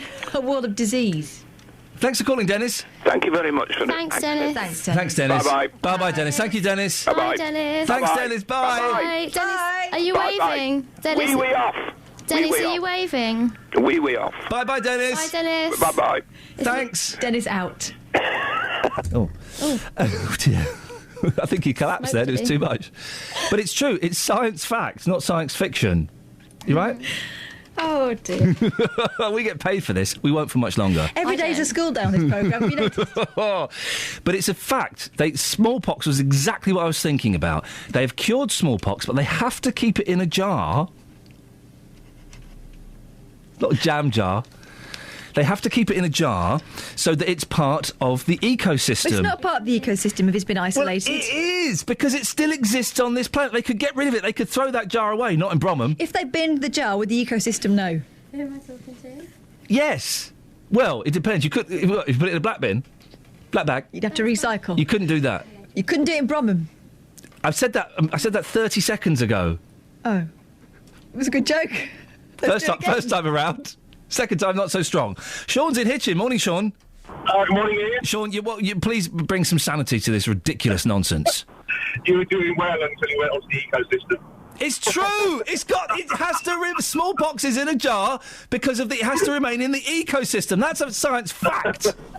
Right, I'm reading up about the big problem in that village with the bottles. Oh, the bottle bank's been removed after one complaint. Yes. Yeah, exactly. Well, I don't know about you. When I go to a bottle bank, I love the smashed glass. Oh man, I love the sound of breaking glass. I love it.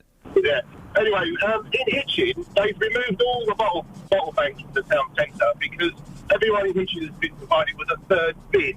It's a lovely colour. It's bright purple, but it's very useful because the third bin is a small bin, and that's the one that we put all the stuff that can't be recycled in. Oh. The black bin that we used to use for everything is now for glass and plastic. So we're basically sorting and recycling at home. But we don't have one of those little plastic boxes. So hang on. So the big black bin, the wheelie bin that used to put rubbish in, that's now for bottles and plastic? That's bottles and plastic and recyclable items. Then what? Have you got a green bin or a brown bin?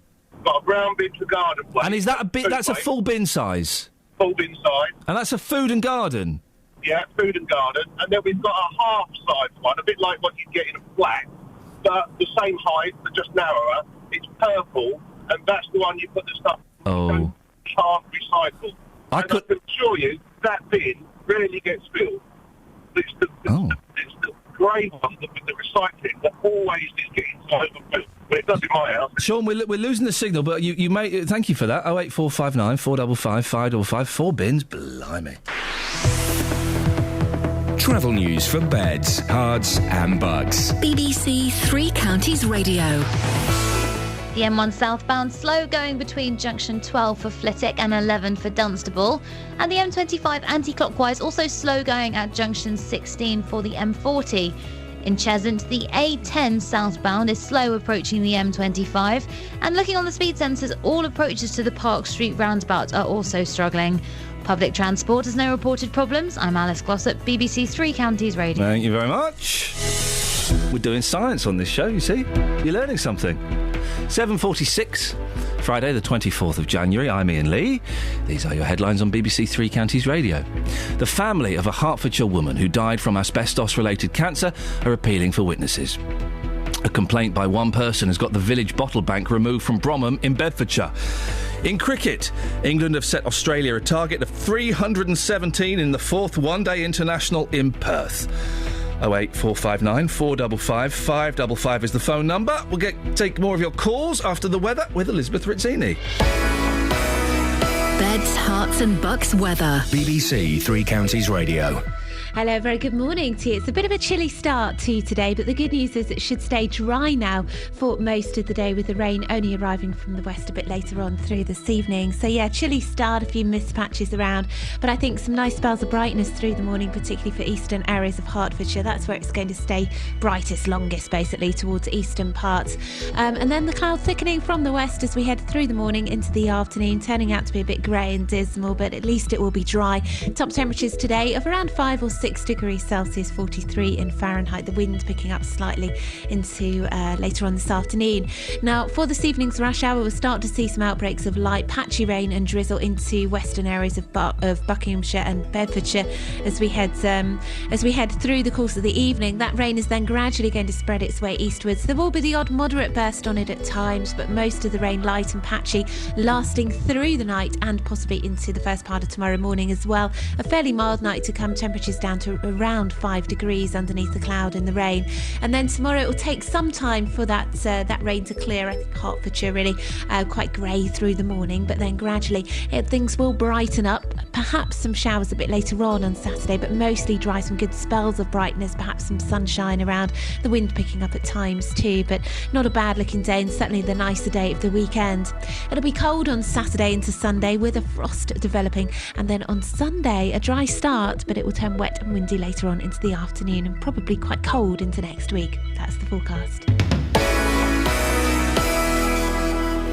If you've got a problem with a company, a council or an organisation... Get this roofing company round, see if they can fix the problem, and I'll pay the bill. He said, yeah, I did say that. The JVS show fights for your rights. This conversation went round and round and round. And tackles your consumer problems. So, Roy, the question is, has he paid the bill? Yes, and he was standing there and he handed me an envelope. So I just opened the envelope and I looked inside of it. There's a cheque for £120 and that's it. If you need our help, email jvsshow@bbc.co.uk. Are you happy? Yes, I'm quite happy. I will give him my fanfare, my horn, and any other problems, Roy, you know where I am. The JVS Show, weekdays from 9, BBC Three Counties Radio.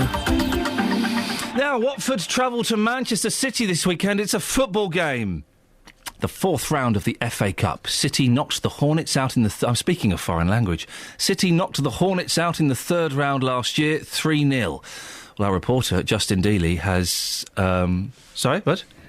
We're just dialing him up now. Oh, I'm sorry. People have a lot to say about football. They do have a lot to say about football. And too much. Yes, and they've been saying it to Justin. And we'll be talking in a second to Justin to find out what people have been saying. Well, but before that, let's go to Lionel Burney, Watford fan, journalist and author of Tales from the Vicarage. Morning, Lionel. Morning, Ian. They haven't got a chance, have they? On the face of it, probably not, no. I think, last year they lost 3-0 in the third round. I think if they were realistically to keep the score down to about 4, they would consider that a reasonable afternoon's escape. Could it be like, you know when we used to play football at school, it would be like 25-3? Well, it couldn't be anything like that, could it? Well, I'm not sure it would be quite that outlandish, but in terms of sort of mismatches at the moment, I mean, Manchester City are basically playing playground football. They are scoring at will. They've scored over 100 goals already this season. Every time I see their results, they seem to have won 5 or 6-0. Watford are, by contrast, on a terrible run of form, so I'm hoping perhaps if we go back to sort of playground football, perhaps in the 80th minute the referee can announce that next goal wins and Watford will have a chance. That's a great rule. Do you remember I don't really like football now. Do you remember playing World Cup when you were at school? But it was just like teams of 2. Yeah. And you would kind of dib out who'd be which country. And anyway, and rush goalie. Anyway. Matches like this, Lionel, are they exciting for the fans, or do you kind of, meet them with trepidation? Well, I mean, last year there was an element of anticipation and excitement going to Manchester City. They were the champions at the time. Watford had Gianfranco Zola, and I think they travelled in optimism that they might be able to pull off a shock. 6,000 Watford fans went, and even though it was a 3-0 defeat, it was a great day. This time, circumstances are quite different. I think sort of realism has taken over, and Watford have sold around about 3,000, maybe 3,500 tickets. So I think that tells its own story. English footballers sort of split so definitely into the haves and the have-nots in a lot of ways, and mismatches like this are coming up all the time. I mean, West Ham are in the Premier League. They played a League Cup semi-final against Manchester United over 2 legs and lost 9-0. So, that gives you the sort of the scale of the task that Watford are up against. Now, Watford's been getting a bit of bad press recently about these fans setting off flares and gas in the ground. What should happen to those people? Well, it's a tricky one. I mean, technically, what should happen to people who take either the flares, which are the more dangerous of the two devices that they take in, the other is smoke bombs, which just kind of give off a coloured smoke and sort of enhance the atmosphere. I think it's something that's kind of come with the Italian influence that runs right through the club. It's something that always happened at Italian games. If you watch a game on the TV, you'll often see the smoke flares. And perhaps some of the younger fans are seeking to recreate a bit of that atmosphere. But under the laws in this country, those devices are banned in football grounds. And so I think, if it carries on, whether the people who think it enhances the atmosphere agree or not with this, I think if it carries on, the authorities will clamp down and they'll start issuing fines and banning supporters who take them in. Lionel, would you mind if you take offence to this, I completely understand if you need to go, but I'm going to put a Luton Town fan on. Is that all right? No problem at all. Okay. I'm a human being. I can talk to a Luton fan. The thing is, I don't know if Justin Dealey can talk to a Watford fan. Justin? Morning, boss. No, I can't do that. I'm a human being, but I can't do that. Now, listen, Justin, remember, we're still on the swear box until 9 o'clock, OK? Yes. So watch yourself. Absolutely. What do you think, Justin? What are your views on what's going to happen? Well, it's the magic of the FA Cup. Anything can happen, but this is a massive game because, obviously, the FA Cup brings a lot of money, but when you look at Manchester City's home form, they've scored at least 3 goals in 13 of their 17 matches. As your guest mentioned there, they beat West Ham over 2 legs, 9-0 on aggregate, but it's a day out. I've been in Watford this morning speaking to fans, and I've been asking them whether they think their side has got any chance whatsoever. None at all. Realistically, they haven't got any of them. It's the FA Cup, though, isn't it? Don't know what cup it is, they can't win. What's the score going to be? They'd be happy to keep it down to 3, wouldn't they? 3 or 4, I think. Good morning, sir. I'm from Iain Lee's Breakfast Show. You look very excited about the weekend. What comments? Well, I'm here with Sam. Sam, your boyfriend is a huge Watford fan. Now, I believe that he thinks they're going to win tomorrow. Is this right? Yeah, definitely, they will. Oh, he's got to be a bit positive, but he knows they're going to win. Yeah, for definite. No, I don't think we've got a chance at all. I think probably 4-0. Yaya Toure, hat-trick. Would you be happy with 4-0? Because some people are talking about 10-0 and things like that. I think I would be... Well, 4-1 I'd be happy, I'd say. Get a little consolation there. Not really, no. I would have thought so, would you? Probably not, but then again, it's the FA Cup. It's the magic of the FA Cup, isn't it? Anything can happen. Nah, as long as we don't get a real good hammering, I don't mind. Now, if you were to get a win tomorrow, and anything can happen in the FA Cup, if you were, how would you celebrate? Have a few pints, I suppose. Charlotte, good morning. It is Friday. Have you got that weekend feeling? No. Oh, OK. Watford against Manchester City. What's the score going to be? No idea. So you're a Watford supporter. What do you think the score's going to be tomorrow? 5-0? No. Man City at the moment, they're playing very, very good. Now, you're not going because you're working, but a lot of your friends are going. Are they going simply for a day out? Do they expect anything from tomorrow at all? Well, I don't think they expect anything from tomorrow. Just, once in a season to play Man City, so just go and enjoy the moment, I think. Madam, good morning. It is Friday. The weekend's just around the corner. You can almost sense the excitement in the air today, can't you, here at Watford? Oh, definitely, yes, of course. So how do you think the Hornets are going to get on tomorrow? I think they're going to do pretty well, actually. Yeah, I've got a good feeling about it. What's the score going to be? 7-5. Lionel, you do hear these stories in the FA Cup, though, don't you? The giant killers, the magic, and maybe that's the thing, to go there expecting nothing, and you might get a nice surprise. Absolutely. I mean, that's what the FA Cup is all about, and that's why fans of underdogs in matches like this do travel in hope rather than expectation, and they take what comes. And, yeah, it would be probably the shock of the weekend if Watford were to pull off a 1-0. But I think realistically, they need to go and sort of try damage limitation, really. Perhaps nick a draw, get a very attractive replay fixture at Vicarage Road, and then concentrate on the league form. Just, do you want to wish Lionel luck? Yeah, best of luck. I mean, let's not forget, Ian, we were sitting here, this time last year, talking about Luton Town's fourth-round draw, non-league Luton Town away to Norwich, and of course they went there and they pulled off the shock of the round, so absolutely anything could happen. If Watford can pull something off tomorrow, good luck to them. Lionel, thank you very much. Lionel Burney, Watford fan, author of Tales from the Vicarage. Best luck. Maybe we'll be speaking to you on Monday with good news. Now, the swear box. Yes. It's the. Have you got the tallies there, Catherine? No, I left the book at home. What? I left the book at home. We're supposed to be doing the update today. Yeah. Justin swears loads. Oh, it's null and void then. No, it's not. No book. No. Give me a second and I'll work it out. All right. Make it up. Work it out. Well, again, more potty mouth from you yesterday, Just. Yeah, as I say, it's a difficult time in my life. My swearing is normally not too bad. But it is. I'm dealing with a property move. I am dealing with estate agents. I am dealing with solicitors. You put them two in a mix, and it's not great. Kelly Betts. Justin, you weren't dealing with those things when you messaged me a swear word this morning. What was that then? You messaged saying, watch it. I need an... And also, say it's null and void. And also, Justin, you came in and said, oh, no, I didn't do no swears yesterday. All right, boys and girls. Oh, wants a cough, didn't do no swears. Then Kelly went, yes, you did. You did 4 swears sat in that very seat in the space of 5 minutes. Again, I was on the phone to a solicitor. That's not true. You were talking to Gareth. You're talking to Gary Floyd. Listen, I don't think we're getting the full picture from you. Yeah. I need to speak to someone in authority. Go on. Is Maz in today? My mum, yes, she is in. She knows that she might be receiving a phone call. She's a bit nervous about it. Okay. And I will treat her with probably more respect than you do, because I won't be swearing at her about an egg roll. Yes. We will speak to Maz before 9 o'clock this morning. Yeah, be gentle. We will be. Justin, just to say, I'm not snitching. I'm just pointing it out because I think that the charity that we're going to give to will benefit from your honesty. Yeah. You don't want to steal money from a charity. Exactly. This is the thing. Working at the BBC these days, you can't trust anybody. 08459 455 555. I'm cutting that off before we get into trouble. We will be giving all the money we receive, we make from the swear box this week to a charity. And let's just say there's quite a few quid.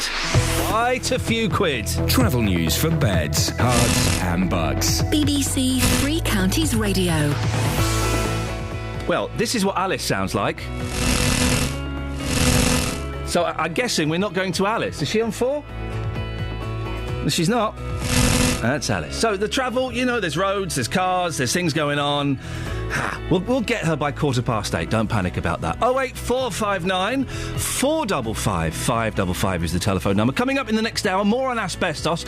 And also, should you be denied treatment if you're over, let's say, 75 years of age? It's happening. Decisions are being made and people are not getting the treatment because of their age. Well, is that right? 08459 455 555. We'll take your calls on that. Maybe even a bit more science, isn't it? After the news at 8. Local and vocal across beds, hearts and bucks. This is BBC Three Counties Radio.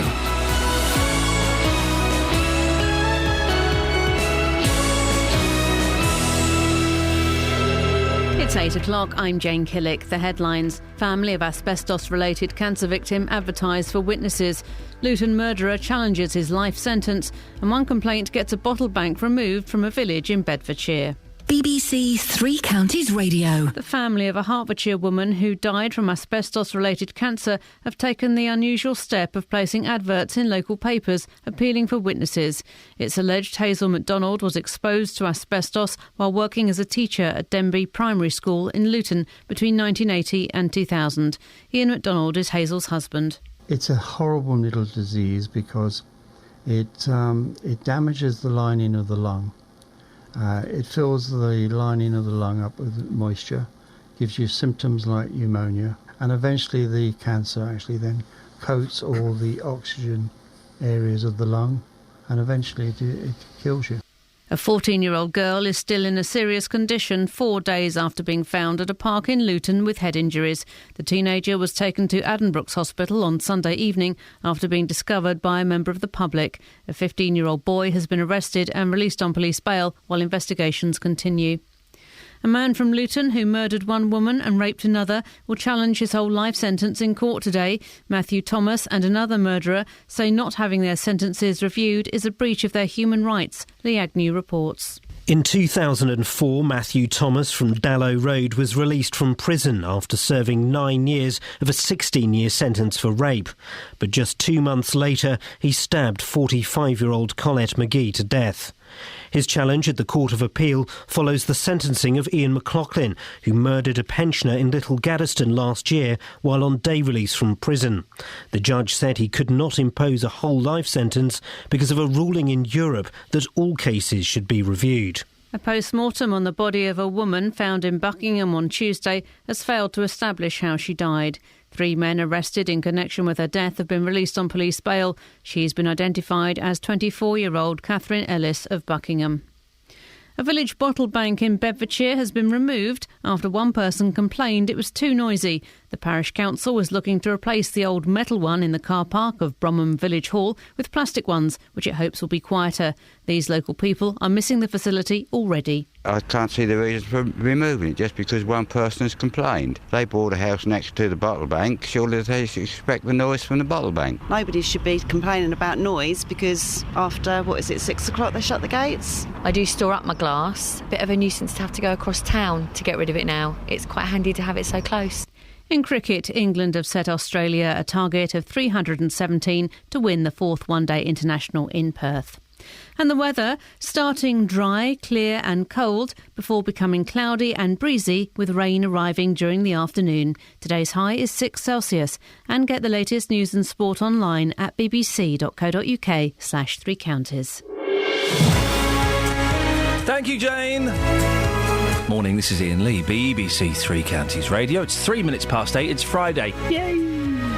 Lots to squeeze in between now and JVS at 9 o'clock, including the family of a Hertfordshire woman who died from asbestos-related cancer have placed adverts in local papers appealing for witnesses. We'll find out just how much of a risk asbestos poses. Bromham's bottle bank has been taken out after the noise complaints from one resident. And also, story on the front page of the Daily Mail. Too old to have cancer treatment. Pensioners with cancer are being written off as too old to treat. What do you think? Should people be denied treatment if they're, 75 or over? Facebook.com/BBC3CR. 81333, start your text 3CR. Also, give me a call, 08459 455 555. Across beds, hearts and bucks. This is BBC 3 Counties Radio. You're giving me the skunk eye. No. I'm waiting, as the listener is. I'm doing the face the listener's doing. Listeners giving me skunk eye? Go on. What? Do it. The Facebook? The show. Oh, OK. Facebook, disgraceful if this is going on, says Mark. We deserve a chance to get better no matter what our age. Marion says, yes, it is, and no, it shouldn't be a factor. A disgraceful story. I could tell, but I can't, as it's still so raw. He only passed in August. And Jane says, my friend who is 80 is being assessed for lung cancer at the moment. She has certainly not been written off by the hospital, consultant or her GP. Scaremongering at its worst. You were suggesting that maybe an interesting thing is, have you turned down treatment or resisted treatment because you're too old? Because you feel that you're not up to it? I guess I don't know, but part of me thinks if I'm kind of get to 80 and they say, right, you've got cancer, who knows what I'm going to feel like, but we need to cut you open and do this big operation. It's going to be quite painful. You'll be recovering for a long time and you're going to feel like rubbish. Part of me would think, is it really worth it? Is that how you want to spend your last years? Yeah, is that really worth it? As I said, I have a relative at the moment who's facing some surgery and she's frightened and she's in her 80s. Yep. She is supposed to be waiting for a call from the hospital. I would have rung them by now. I would have said, when's this operation? Yeah, what's going on? She's hoping they don't ring. Well, that's no way to live, is it? You need to know what's going on. It's the uncertainty, isn't it? It's not She's frightened. She doesn't want to go into hospital. And they've given her medication that stabilises the condition at the moment. She feels OK. She's happy with that. 08459 455 555. Earlier on in the show, we posed the question, is Goodness Gracious Me, by Peter Sellers and Sophia Loren, is it offensive? Jeffrey's in Windsor. Morning, Jeffrey. Oh, good morning. Yeah, I just hope we don't bottle out on this one, and I can actually adequately talk about the cancer of political correctness, which is eating away at artistic expression and public freedom of discourse. There we go, trying to link things up. No, of course it isn't offensive. It's called a theatrical device. You see, it's called code is called a suspension of disbelief, because if you actually go and see, say, Peter Sellers acting, someone like that French detective whose name I've forgotten, he's not actually French, believe it or not. He's an actor. He's putting on an accent so that we partially believe, because we suspend our disbelief, that he's a French policeman who's a bumbling idiot. But in life he wasn't a bumbling idiot, because he could manage certain amount of his affairs quite well, including his promotion as self-promotion as a competent and world-class actor. And I don't know whether have you seen the film Mandela yet? No. Well, believe it or not, the part of a South African Bantu state politician is played by a Afro-Caribbean Londoner whose accent is not a South African Jeffrey, Bantu... when you take a breath, I'll come in and point out the discrepancy in your argument. Okay, but you fine, carry I'm ready. Okay. It's not... we're not arguing about, or we're not talking about necessarily a black man playing a black man, or in the case of Peter Sellers and Inspector Clouseau, that's the name you were struggling for. That's right. A white man playing a white man. Oh, I see. I see. No, you've started again. You've started again? No, sorry.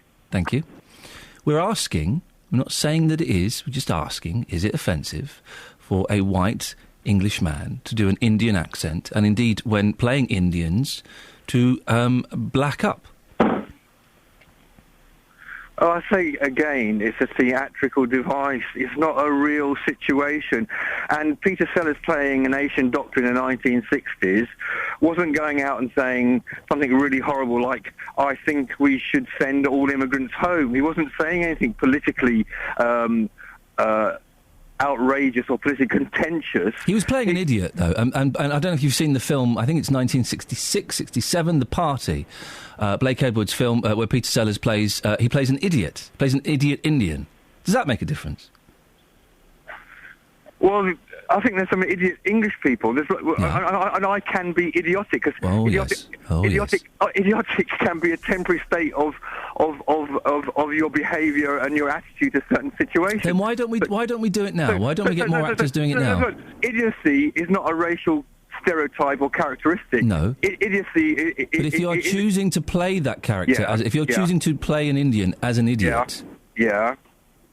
So in India, when the storytellers go around India talking about the invasion of northwest India by Alexander the Great in about 330 BC, and they portray Alexander the Great, but they're Indians and he was Macedonian Greek, they must be being offensive. They've been being offensive for the past 2,300 years. They're talking about oppression, aren't they? Pardon? They're talking about oppression. No, they're talking about a political outcome which they weren't happy with. But also, I mean, that's something that happened in 2000. So the convention, you're saying the Worldwide Convention, when Mexico...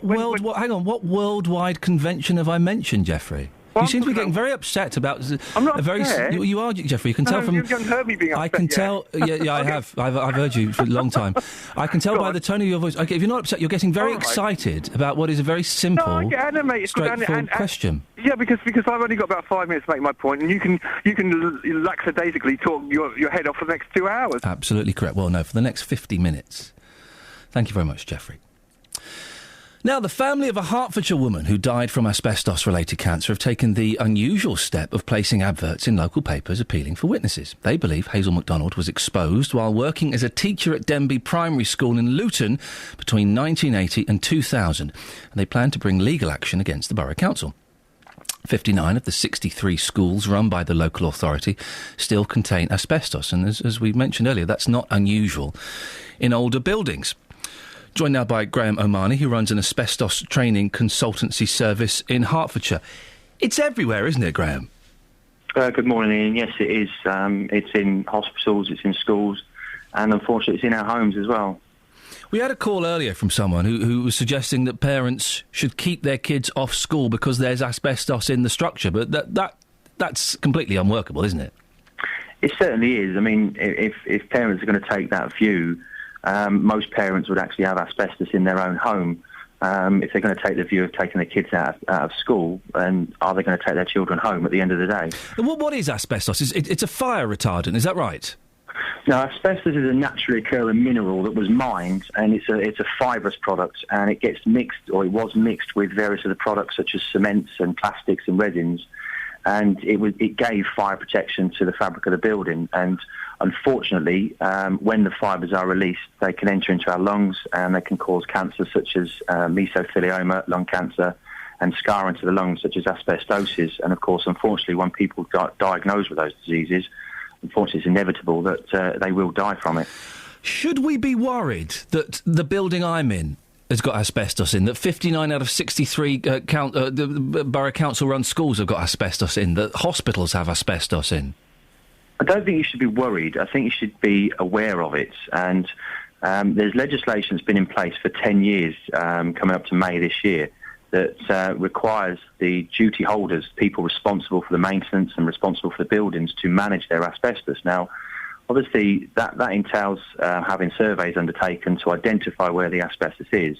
And from that, they have to re-inspect the condition of the asbestos, normally within a 12-month period. So by re-inspecting it, they are preventing any fibre release, and if there's any further damage that they find, they will then action that and get it removed. Now, the reason they have to manage it, Ian, is because the sheer cost of asbestos removal is very, very expensive, and to remove all the asbestos from, let's say, all the schools, all the hospitals, all the public buildings, there just wouldn't be the resources in place. So the legislation is written in a way to manage the asbestos, to prevent people from becoming exposed. And as long as it's not damaged, as long as people are not working on it unsafely and people are not disturbing it, then there's no risk to them. Earlier on, our guests were saying that you can't put a price on human lives, and that however much it costs, this asbestos should be taken out. I mean, what kind of figures are we talking about? How much does it cost to remove? Oh, don't put me on the spot here, because I don't actually... I want a direct quote from you, Graham. I want an exact figure. No, I know. Well, we're talking millions here, are we? We are talking billions, to be very honest with you. Okay. I mean, you've got to consider that asbestos in this country, asbestos was used very heavily between the 1950s right through to the 1980s, and then it started to sort of peter off, and they found obviously other substitutes. And the volume of asbestos in commercial buildings, public buildings, is absolutely massive. And notwithstanding that, you've got to take into account the asbestos in domestic properties, homeowners, owner-occupiers, and also landlord and tenanted buildings, right from things like floor tiles, toilet cisterns, textured coatings. Artex is a trade name for it, on ceilings. So it has been found in many, many products, and we don't know where it all is, but we are getting there. But it's such a large volume, and I think, considering the current climate, the economy and cutbacks, public spending and such like, I think that there just wouldn't be the resources to be able to remove it all. And I do appreciate your previous caller about you can't put a price on life, and I totally agree with that. But there are other ways than to sort of take the stand of remove it all. The other problem you've got is where you're going to put it all. But the final message, Graham, is that people shouldn't be panicking about this. Definitely not. Definitely not. If people in schools, school teachers, and people working in hospitals and public buildings are concerned if the building contains asbestos, they're better off speaking to their employer and asking for information as to the whereabouts of the asbestos, and of course just make sure that they stay away from it. If they come across it, they stop and they pass it back to their employer. It's the employer's responsibility at the end of the day. Graham, thanks for your time this morning. Graham Amani runs an asbestos training consultancy service in Hertfordshire. Travel news for beds, cards and bugs. BBC Three Counties Radio.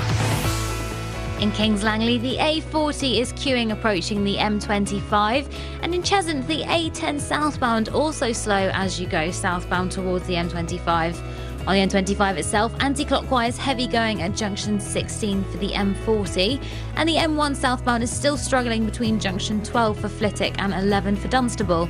Public transport has no reported problems. I'm Alice Glossop, BBC Three Counties Radio. Thank you, Alice.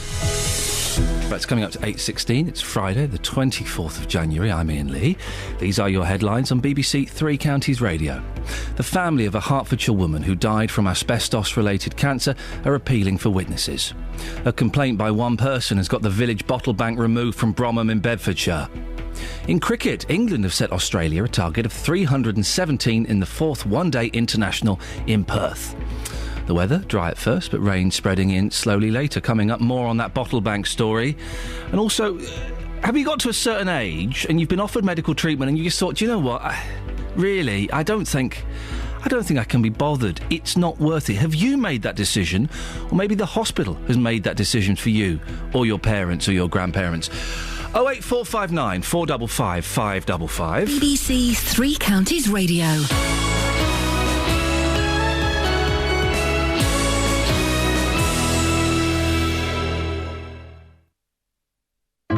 There's magic. Hey, presto! And then there's the magic of the FA Cup. It's a great draw for us. It's a way that the football community can connect with Stevenage again. Tomorrow, two of our local teams hope to pull a win out of the hat against Premier League opposition. Can Magooga finish? Yes, he can! Up first, it's Watford's trip to free-scoring Manchester City. And Nick Radle scores for Manchester City. Followed by Stevenage at home to Everton in the late kickoff. And Charles rolls the ball into the net. Everton lead by 2-0. Hear both games live tomorrow from 2 here on BBC Three Counties Radio. You're right. Little accident. Little accident in the studio. What happened?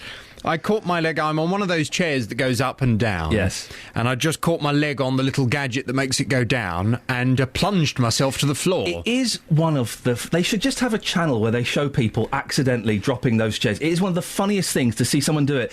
And it happens to me upstairs all of the time because of the way I sit. Yes. And there's no way of looking cool. And you feel... I don't know about you. I feel like such a plum when I've done it. Well, I felt a lot more embarrassed than I do now, if that makes any sense. So, in my life, I've been much more embarrassed than I am for the fact that my chair just went down. Really? Yeah. I always find that one of the most destroying things. Really? Yeah, it does. I think it says a lot about me. I find it... I kind of go home and cry. I spend the rest of the day going, oh, no... Catherine and Justin saw me that chair go down. Your chair went down? What are you talking about? You're winding me up. No, honestly, I do. It really does. Maybe I've given why would it worry you so much? I thought everybody had that. Maybe I've given away too much. Anyway, let's move on very, very swiftly. I just happened again. Now, how do you feel? It's all right. Let me put myself up.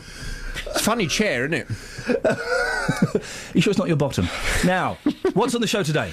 Coming up on this morning's Big Phone-In, yes. Is it unfair to lock people up for life with no chance of release? Oh, yes. I'm trying so hard to sit on this chair in a certain way. I can't suddenly shrink down. You got your legs akimbo now. No, come on, this is serious now. So is it unfair to lock people up for life with no chance of release? A man from Luton who murdered one woman and raped another will challenge his whole life sentence in court today. Matthew Thomas argues that being denied a sentence review is a breach of his human rights. Iain McLaughlin murdered a pensioner in Little Gaddesden last year whilst on day release from prison. He also challenged his life sentence. The judge said he couldn't impose a whole life term due to a European ruling that prisoners have the right to challenge their sentence. Well, do you agree? This morning from 9, I want your views on this. Is it unfair to lock people up for life with no chance of release? 08459 455 555. Thoroughly enjoyed your show yesterday, the last hour in particular. Thanks. That's pretty much all I heard, to be honest, because we were doing a lecture at the University of Bedfordshire. Yes, did it go well? It went very, very well. Catherine and I gave a lecture. Good. Although there was an odd bit. Can I tell that story, Catherine? Poor Catherine. Probably not very diplomatic. In that case, I won't tell that story. I'll tell you later. But is it Beryl, the one with the money? With the Brenda. Money? Brenda, with the 380 Bless quid. her heart. Oh, that story breaks my heart. I know. It's really sad. Well, they've said they're going to pay £100 back on Saturday, tomorrow. OK, yeah. Will they? I can tell you now, they probably won't. You don't think they will? I don't think they will. Well, I'm going to try and see some positive in them. Yeah. I'm going to try and hope. I'm going to cling to humanity and hope that they will do the right thing. We had the police on the phone. The police are involved in all of this now. It's all kicking off. Oh dear, it really is a story that's completely grabbed me, and I know it's grabbed everyone in the office. It's just this poor woman. She sounds so upset. And when you mentioned yesterday that people have been offering to give her some of the money, yeah, burst into tears. I know. Oh, I was welling up listening Bless to her heart. Well, let's hope they do the right thing, and let's hope that they pay her at least £100 tomorrow, and let's hope they pay her the rest very soon. We'll find out on Monday, I guess. Jonathan, thank you very much. Thank you. Across beds, hearts and bucks. This is Iain Lee. BBC Three Counties Radio.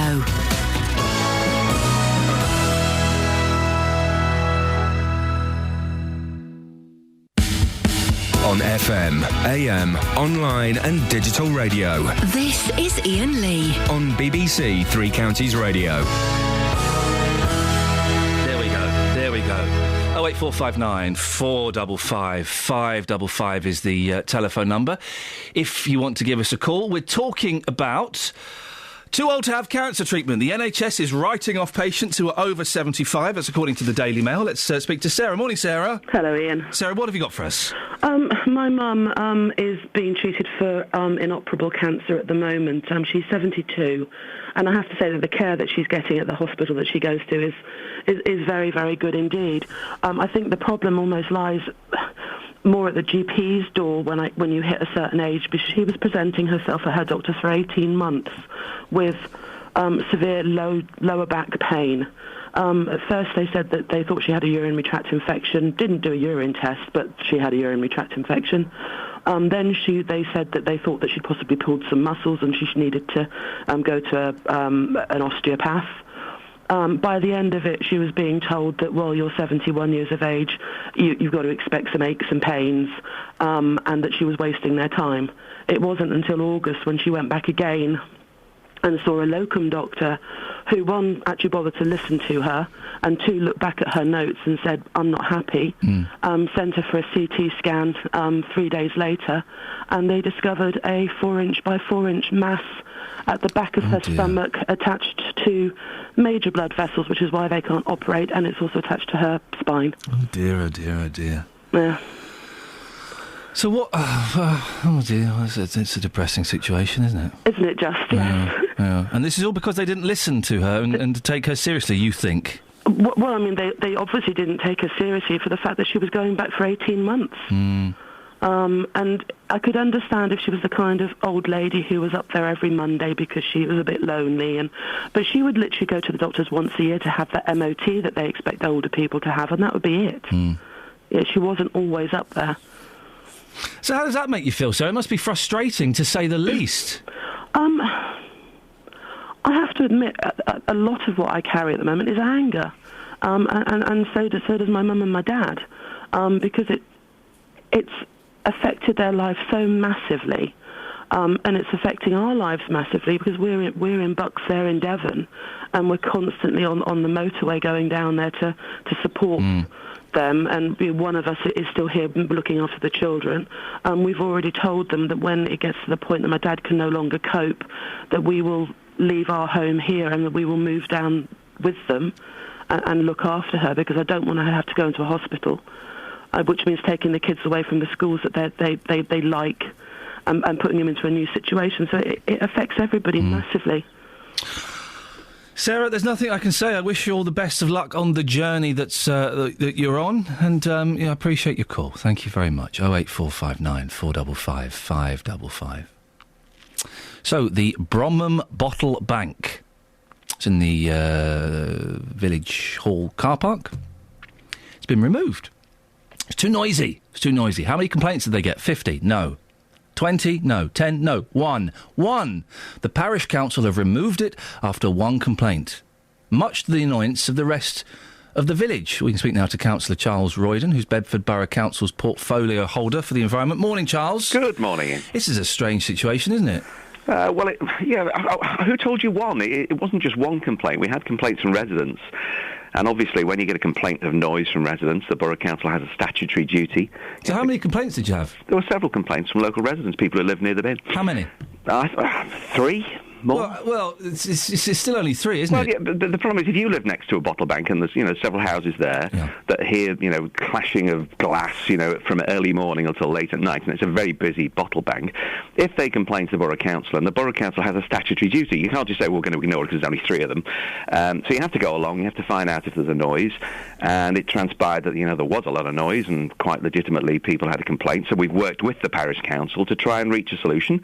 And the solution is that we're going to go there, we're going to put in new bottle banks, which are much better acoustically, they dampen the sound. The old one was a big skip with a lid, and the glass just echoed around, so people throwing it in late at night, wakes people up and what have you. So when are the new ones coming in, the soundproofed ones? Yeah, they'll be coming in the end of February, beginning of March, and there'll be 3 of these, brand new things, and everyone will be able to recycle their glass, they'll all be happy, won't be keeping the kids awake, and so this is a real good solution. I mean, we've got environmental health officers who they're professionals that go in, they're not just looking to cause problems, they go in, they say, what can we do to solve this problem? And they've worked really hard with the Parish Council to get rid of a bottle bank which is causing residents a lot of annoyance, put in brand new bottle banks which are going to allow the Parish Council to continue to recycle their glass, and it's not going to keep the kids awake. This is a really good story, this is the way that the Borough Council can work with Parish Councils and local residents to arrive at solutions. It's brilliant. Charles, thank you very much indeed. Across beds, hearts and bucks. This is Iain Lee. BBC Three Counties Radio.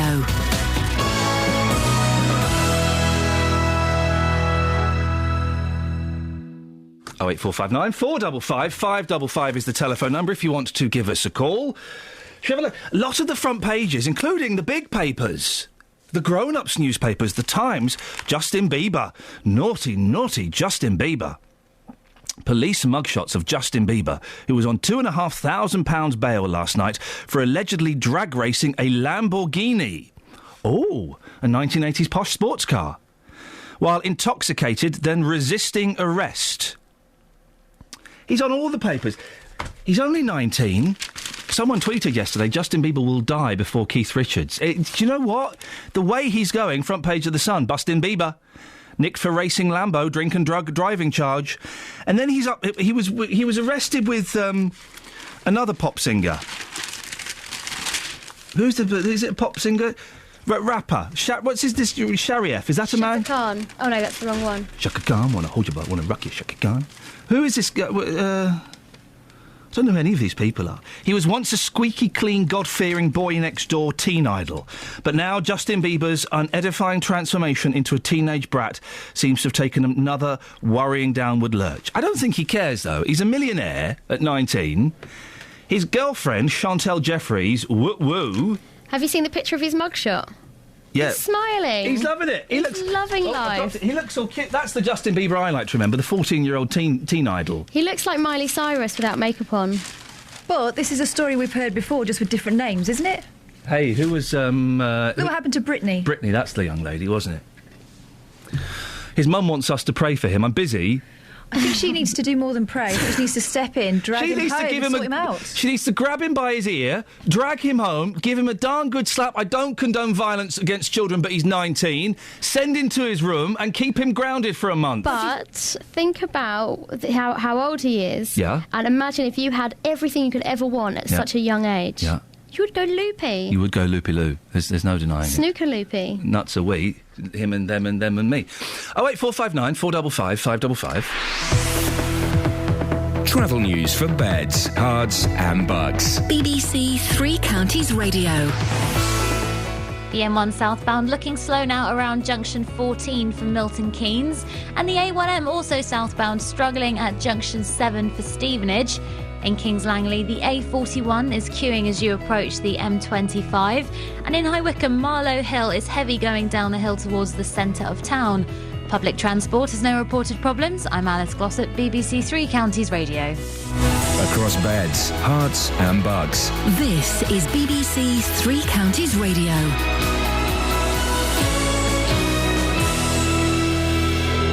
It's 8:30. I'm Jane Killick. The family of a Hertfordshire woman who died from asbestos-related cancer have taken the unusual step of placing adverts in local papers appealing for witnesses.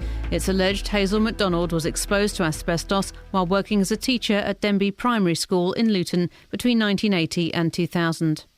A man from Luton who murdered one woman and raped another will challenge his whole life sentence in court today. Matthew Thomas and another murderer say not having their sentences reviewed is a breach of their human rights. A village bottle bank has been removed after one person complained it was too noisy. The parish council is looking to replace the old metal one in the car park of Bromham Village Hall with plastic ones, which it hopes will be quieter. The weather starting off dry and cold, with rain later and a high of 6 Celsius. On to sport, and in cricket, England have set Australia a target of 317 to win the fourth one-day international in Perth. Joss Butler's top scored for England as he made 71 of 43 balls, including 6 fours and 4 sixes, before being caught out by Mitchell Johnson. Under pressure, captain Alistair Cook made a 44, Ian Bell 55, with Ben Stokes going for 70. In tennis, Roger Federer plays Rafael Nadal in the semi-final of the Australian Open in less than an hour's time. Federer has won 17 Grand Slams compared to Nadal's 13, but Nadal has the better head-to-head record in the slams. Pete Sampras sits between the two men in the all-time list and says it's one of the sport's greatest ever rivalries. It's not going to last forever, so you have to appreciate this match tonight.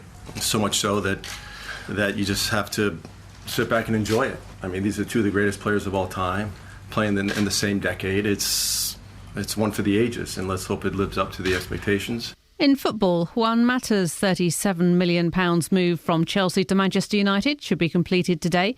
Any delay in the deal is thought to be because of Chelsea needing to confirm the signing of Mohamed Salah.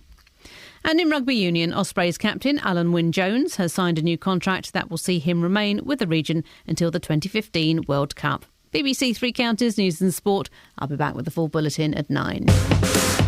Across beds, hearts and bucks. This is Iain Lee. BBC Three Counties Radio.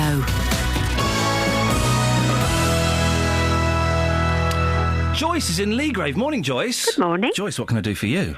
You know, you're talking about the asbestos and, yes, well, lots of other things you've been talking about all the morning. It's very good. Thank you. Informative. That's more to the point as well. Well done.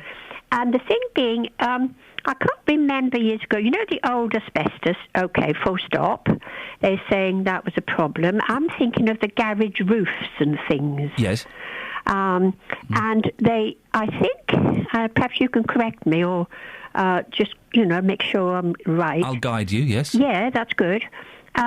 Whether then there was a new asbestos come out, or another word, and it was the workmen's called it blue asbestos. There wasn't there brown asbestos and blue asbestos? And I don't know. The blue one was being touted as the saviour, that it wasn't as dangerous or as toxic as the old asbestos. Right.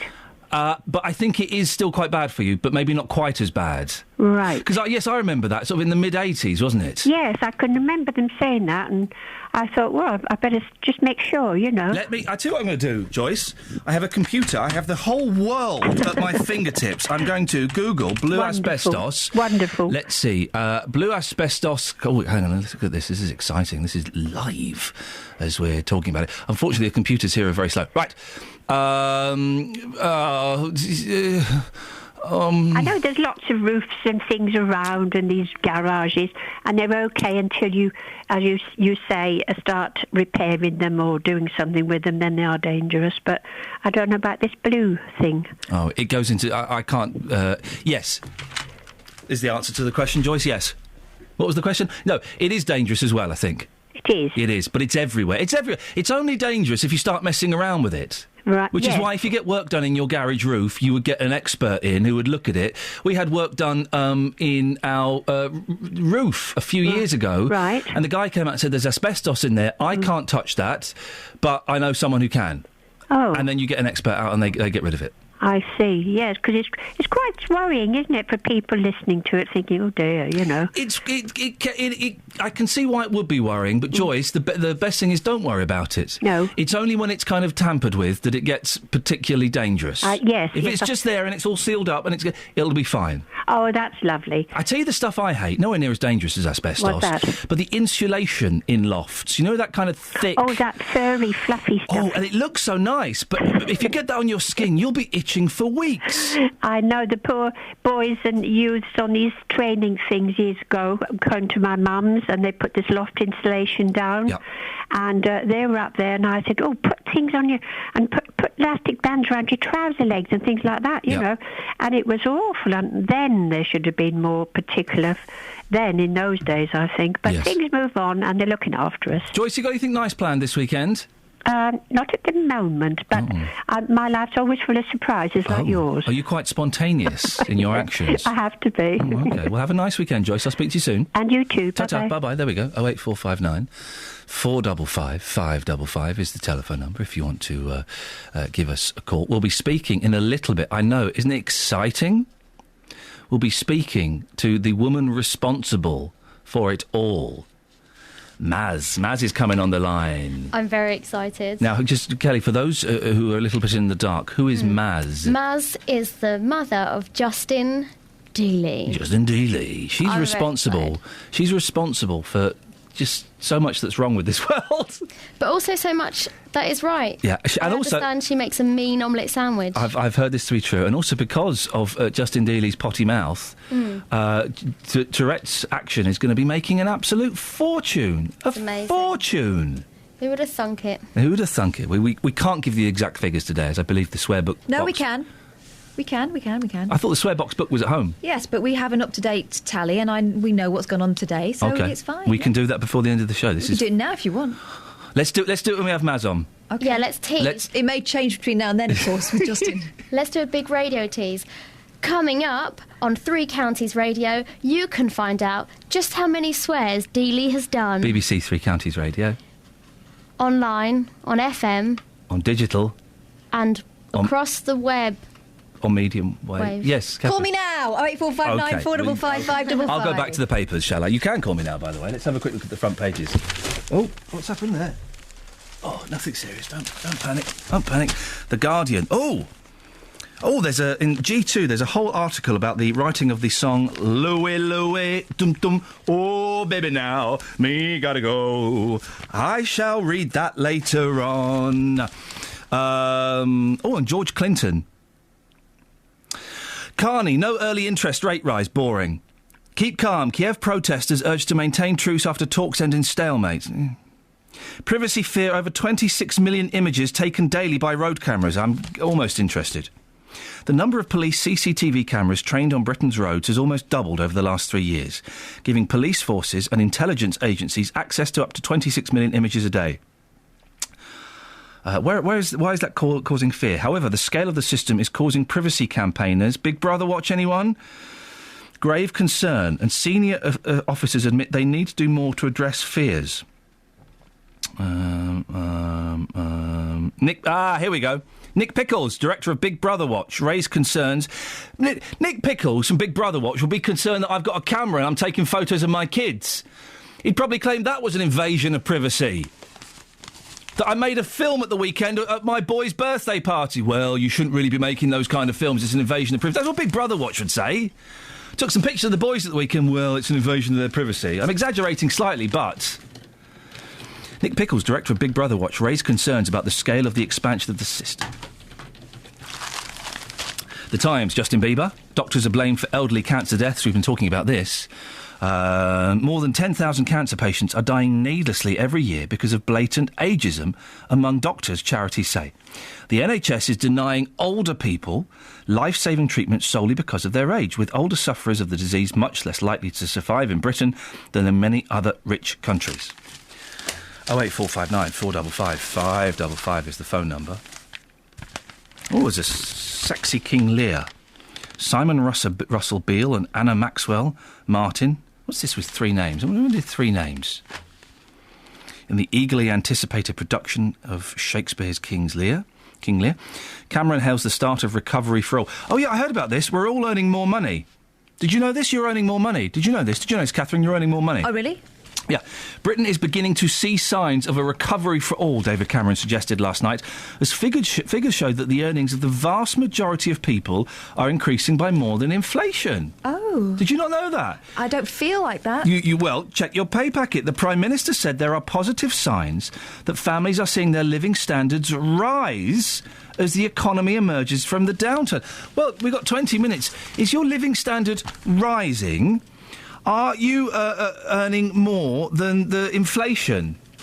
That's got to be made up, hasn't it? That can't be true. Weren't we told that this is the month when we'll all feel skint? 08459 455 555. Let me just read that again before we go to Sarah. Britain is beginning to see signs of a recovery for all. David Cameron suggested that last night, as figures showed that the earnings of the vast majority of people are increasing by more than inflation. Families are seeing their living standards rise. Really? That's got to be made up, hasn't it? 08459 455 555. Now, we've been talking about asbestos, a story we've been following for, well, about a year now, possibly even longer. Terrible story about Hazel MacDonald, who died. Her husband claims it was because she worked in Denbury Primary School between 1980 and 2000 and that the asbestos there caused the cancer. Of course, Luton Borough Council deny that. That case continues. Sarah's in Hertfordshire. Morning, Sarah. Good morning. Sarah, what's your connection with this story? My mum sadly passed away just on the 11th of this month from mesothelioma. I'm sorry to hear that. That's all right. She, from the point of diagnosis to her death, was only a year and a half. Very quick. And I'm just cross at the fact that no one seems to be taking responsibility for how dangerous asbestos is. You know, my mum was taken at 62. It's so young. 62? Yeah, that's no age at all, is it? No. Now, without mentioning any company names or anything like that, but what kind of place was she? It was from where she worked. You think that she got this? We think it was. We think it was from where she worked when she was in her 20s. Oh, okay. And what kind of place was that? It was. I'm trying to think of a way to put it. A television company. Okay. Hopefully, that's not too much information. That's fine. That's okay. And what makes you think it was that, you know, from 30, 40 years ago? There was a lot of building work done at the time. And apparently from what we've sourced out information-wise, it can stay dormant for up to 40 years without anything changing. And the fibres stay within the lung until it decides to... I don't know. Take action, really, I suppose. Yes, And what, I mean, have you tried to speak to anybody that you feel may be responsible? What have you tried to do? Yes, at the moment, we do have a solicitor who's currently doing some bits and pieces, but I just feel it will be a dead end. I don't think we will get anywhere with it. It's just all passing responsibility to other people. Yeah. So I don't feel we'll get anywhere with that, but there's going to be more and more people, I think, that are diagnosed with more asbestos-related diseases, and it's such a shame. I'm really sorry for your loss. I lost my dad last year. He was 63, and it is at that age you think, oh dear, you know. But people living way beyond that, it's very sad. Sarah, where are you? I can hear lots of noise. I'm actually at the playground dropping my youngest daughter off Fantastic. How old is she? She's 8. 8 years old, and that must have been a real shock for her as well to lose her gran. It has been, because my dad passed away 2.5 years previous to that, so we've had a couple of years of bad luck, if you like. But she's coping really well, and I'm very proud of both my children. And I'm sure you're doing a cracking job at helping them through this. Thank you. Sarah, I really appreciate your call. Thank you very much indeed. Always sad to lose a parent. It's 62 as well. Oh, yes. I mean, that's nothing, is it? That's no age. Oh dear. 08459 455 555 is the telephone number if you want to give me a call. Now, don't forget as well, of course, that we have a weekly podcast that comes out. I heard that through here. Did you? Yeah, do it again. Woo! There we go. A new one's coming out today. Boy, it's a corker.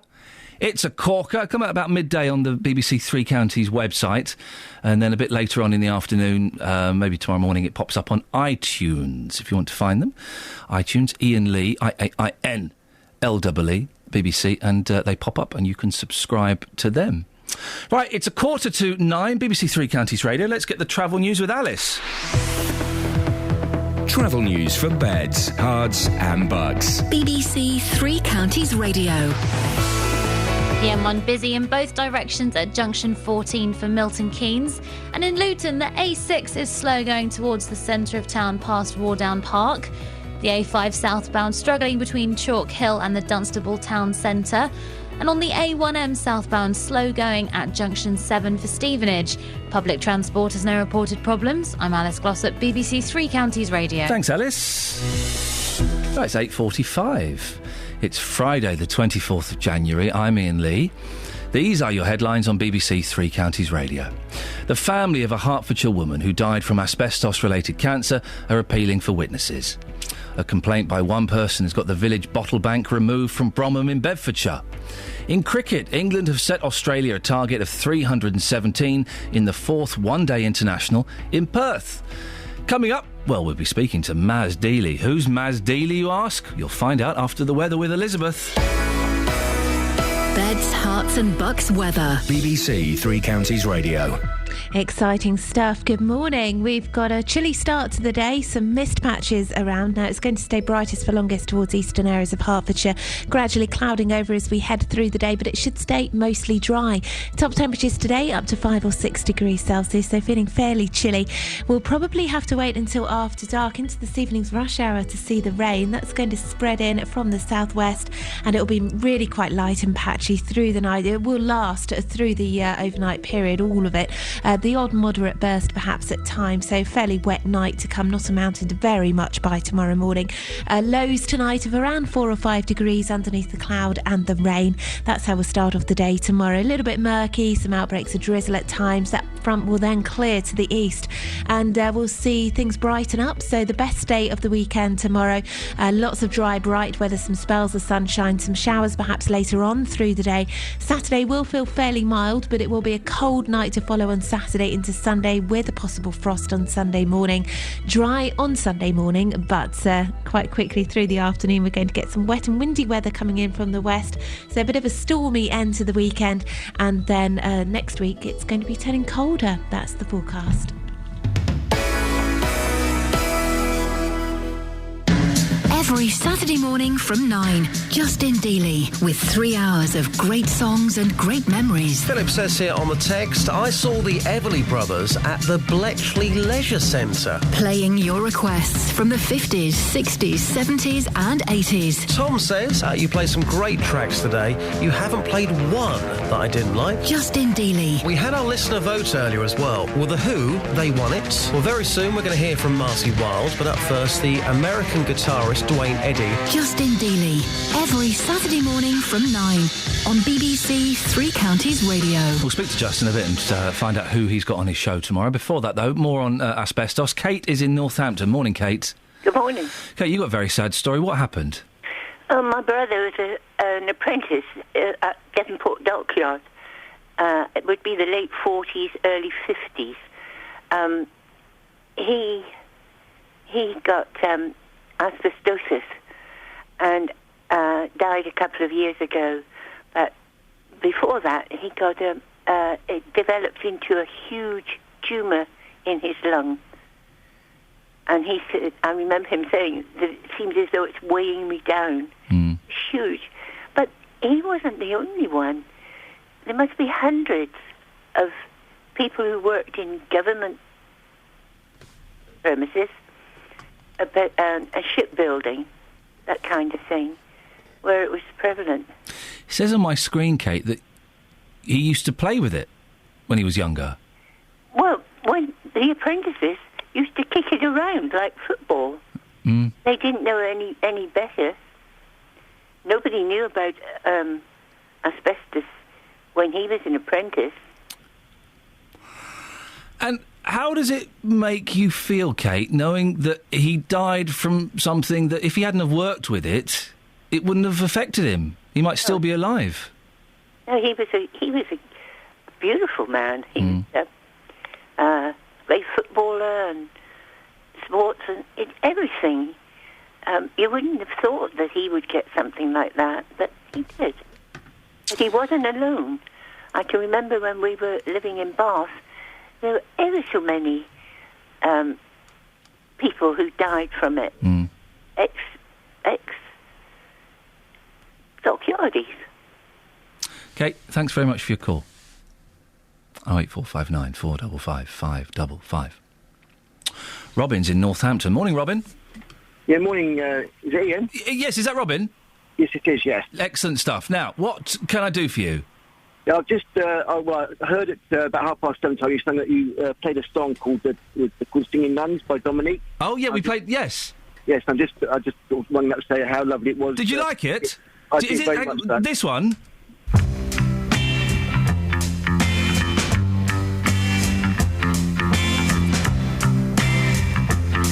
No. What? Wasn't this one? Is this not the one? It's one called The Singing Nuns by Dominique. Hang on a second. Here we go. Let me just get it up on the computer. Right. Was it this one?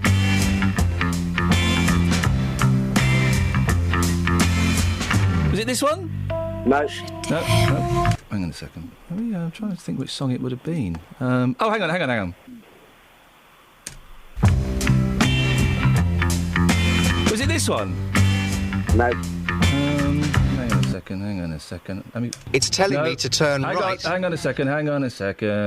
Saturday morning, listen to Justin Dealey play some absolutely fantastic music. Don't you just love the Iain Lee show? Hang on. Rabbit. No. Now, there's a word I don't understand. Wasn't this, was it? I hear it every day from my old man. Robin?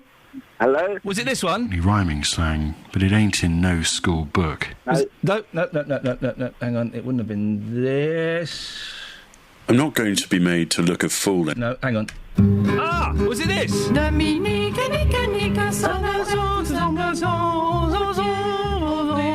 Was it this one, Robin? Yes, it was that one, yeah. Yeah, well, fantastic. I'm glad you like this. That's all right, yes. We've had lots of some good comps on this, some good feedback. Yes, it's a lovely song. I've liked it for many, many years. It's a great song. I'm thinking, there's a film about the singing nun. I'm going to get that this weekend. But also, I'm thinking about making this as the theme tune to the show. It would be lovely, yes. Wouldn't it be nice? Yes. We might, Robin, thank you very much for the call. We might try this next week as the theme tune to the show. I'm for that, yes. It's better than this kind of stuff. Hang on. BBC Three Counties Radio. Could we not do a mash-up? Mash it up one time. Mike, get working on that, please, boss. Get working on that, please, boss. Now, it's been a busy week here at BBC Three Counties Radio. We are trying to up our game a little bit. Trying to up our game.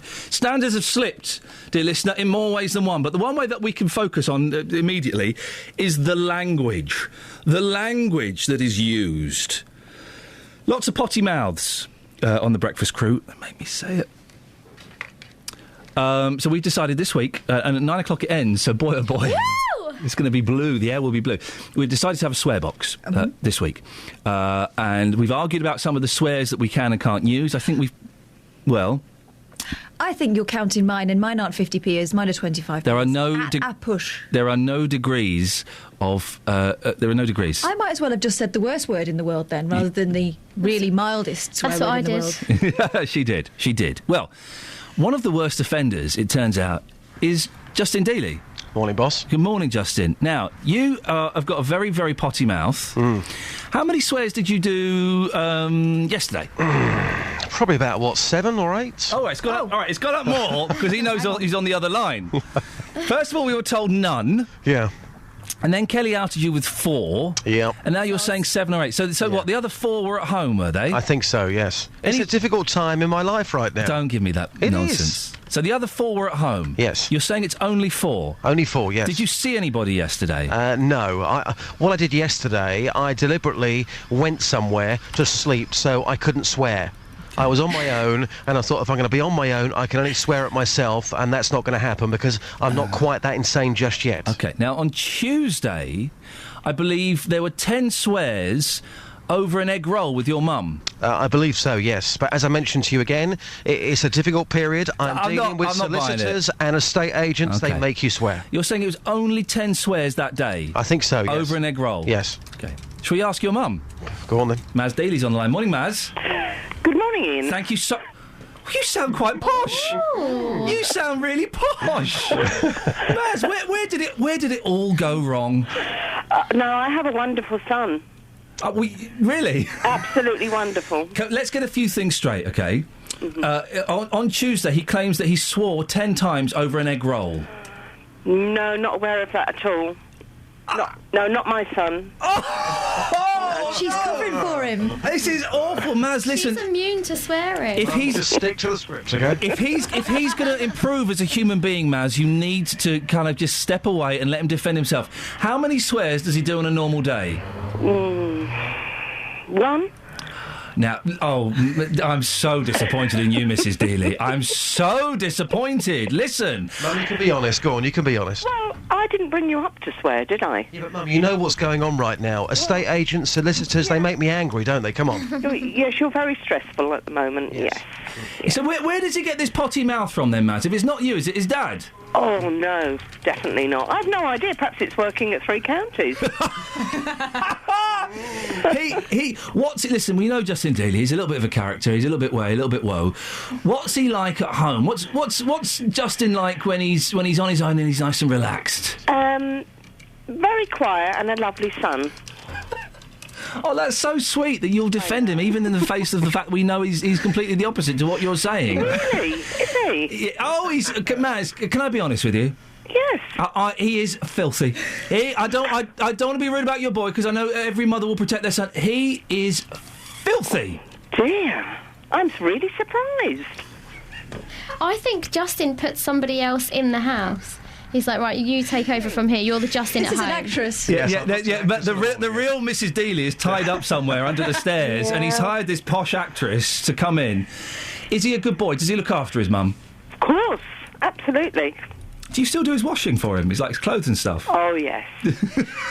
Why? Oh, he gets everything done for him. Justin, how have you managed to wangle this? Mummy's boy, what can I say? She's at home, I am Mr. Perfect. You are a sly dog, you know that. You are a sly dog priming your poor mother. Naz, do you listen to his show on a Saturday? I do. Yeah? Most of the time, yeah. Or you're not listening to like Radio 2 or something? No, don't listen to Radio 2. Do you know who his guest is this weekend? I don't know. Shall we find out? My guest this weekend is Marty Christian from the New Seekers, the handsome one. He's going to be on the show, picking his favourite musical memories, and we play the UK and American charts from this weekend back in 1963. It sounds good, Maz. He does, but then he's my son, so he would. Do you want to just say, we're going to let you go, Maz. You've been a good sport, thank you. Have you just going to give one message to Justin? What would you like to say? See you for an egg roll at lunchtime. Thank you, Mum. Okay. Love you lots. Maz, you're an excellent sport, thank you. Justin Dealey. There you go, you see. Very quickly, we've got 20 seconds. What are the final tallies of the week? Kelly, inexplicably, is at the bottom of the tally. She's done 4 swears. That's £2. Wow, OK, yep. We also have you. I don't know how you're this far down either. £4 for 8 swears. There we go. Is that including the one from yesterday? Yes. OK, wow, thank you, guys. I have apparently done 5. I dispute that. £5 worth of swearing. Yeah. 10 swears. But Justin is, like... unbelievable, and these are the only ones we know of. £16 he owes a swear box for 3 days. 32 swears. Thank you for backing me, Mum. It could have cost me even more today. Dearie me. We will get all that money together. We will send it to charity. Thank you very much. Thank you, Maz. You're an excellent sport. Right, let's get the travel. Travel news for beds, cards and bugs. BBC Three Counties Radio. All the approaches to the London Coney roundabout moving slowly at the moment. Also on the speed sensors, the Dunstable Road heading towards Redbourne after you leave the M1 Junction 9, very slow moving. The A1M southbound struggling at Junction 7 for Stevenage, and the M1 still slow in both directions at Junction 14 for Milton Keynes. On public transport, no reported problems. I'm Alice Glossop, BBC Three Counties Radio. Alice, thank you very much. Have a good weekend. Have a good weekend to you, dear listener. Don't forget, there'll be a new podcast up at some point today. You can get it from the Three Counties website or by going to iTunes. JVS is up next until Monday at 6 from me. Ta-ta. Local and vocal across Beds, Herts and Bucks. This is BBC Three Counties Radio. Thank you, Ian. Good morning. Welcome to the JVS show. I'm Jonathan Vernon Smith. It's Friday morning. It's 9 o'clock. And on today's big phone-in, is it unfair to lock people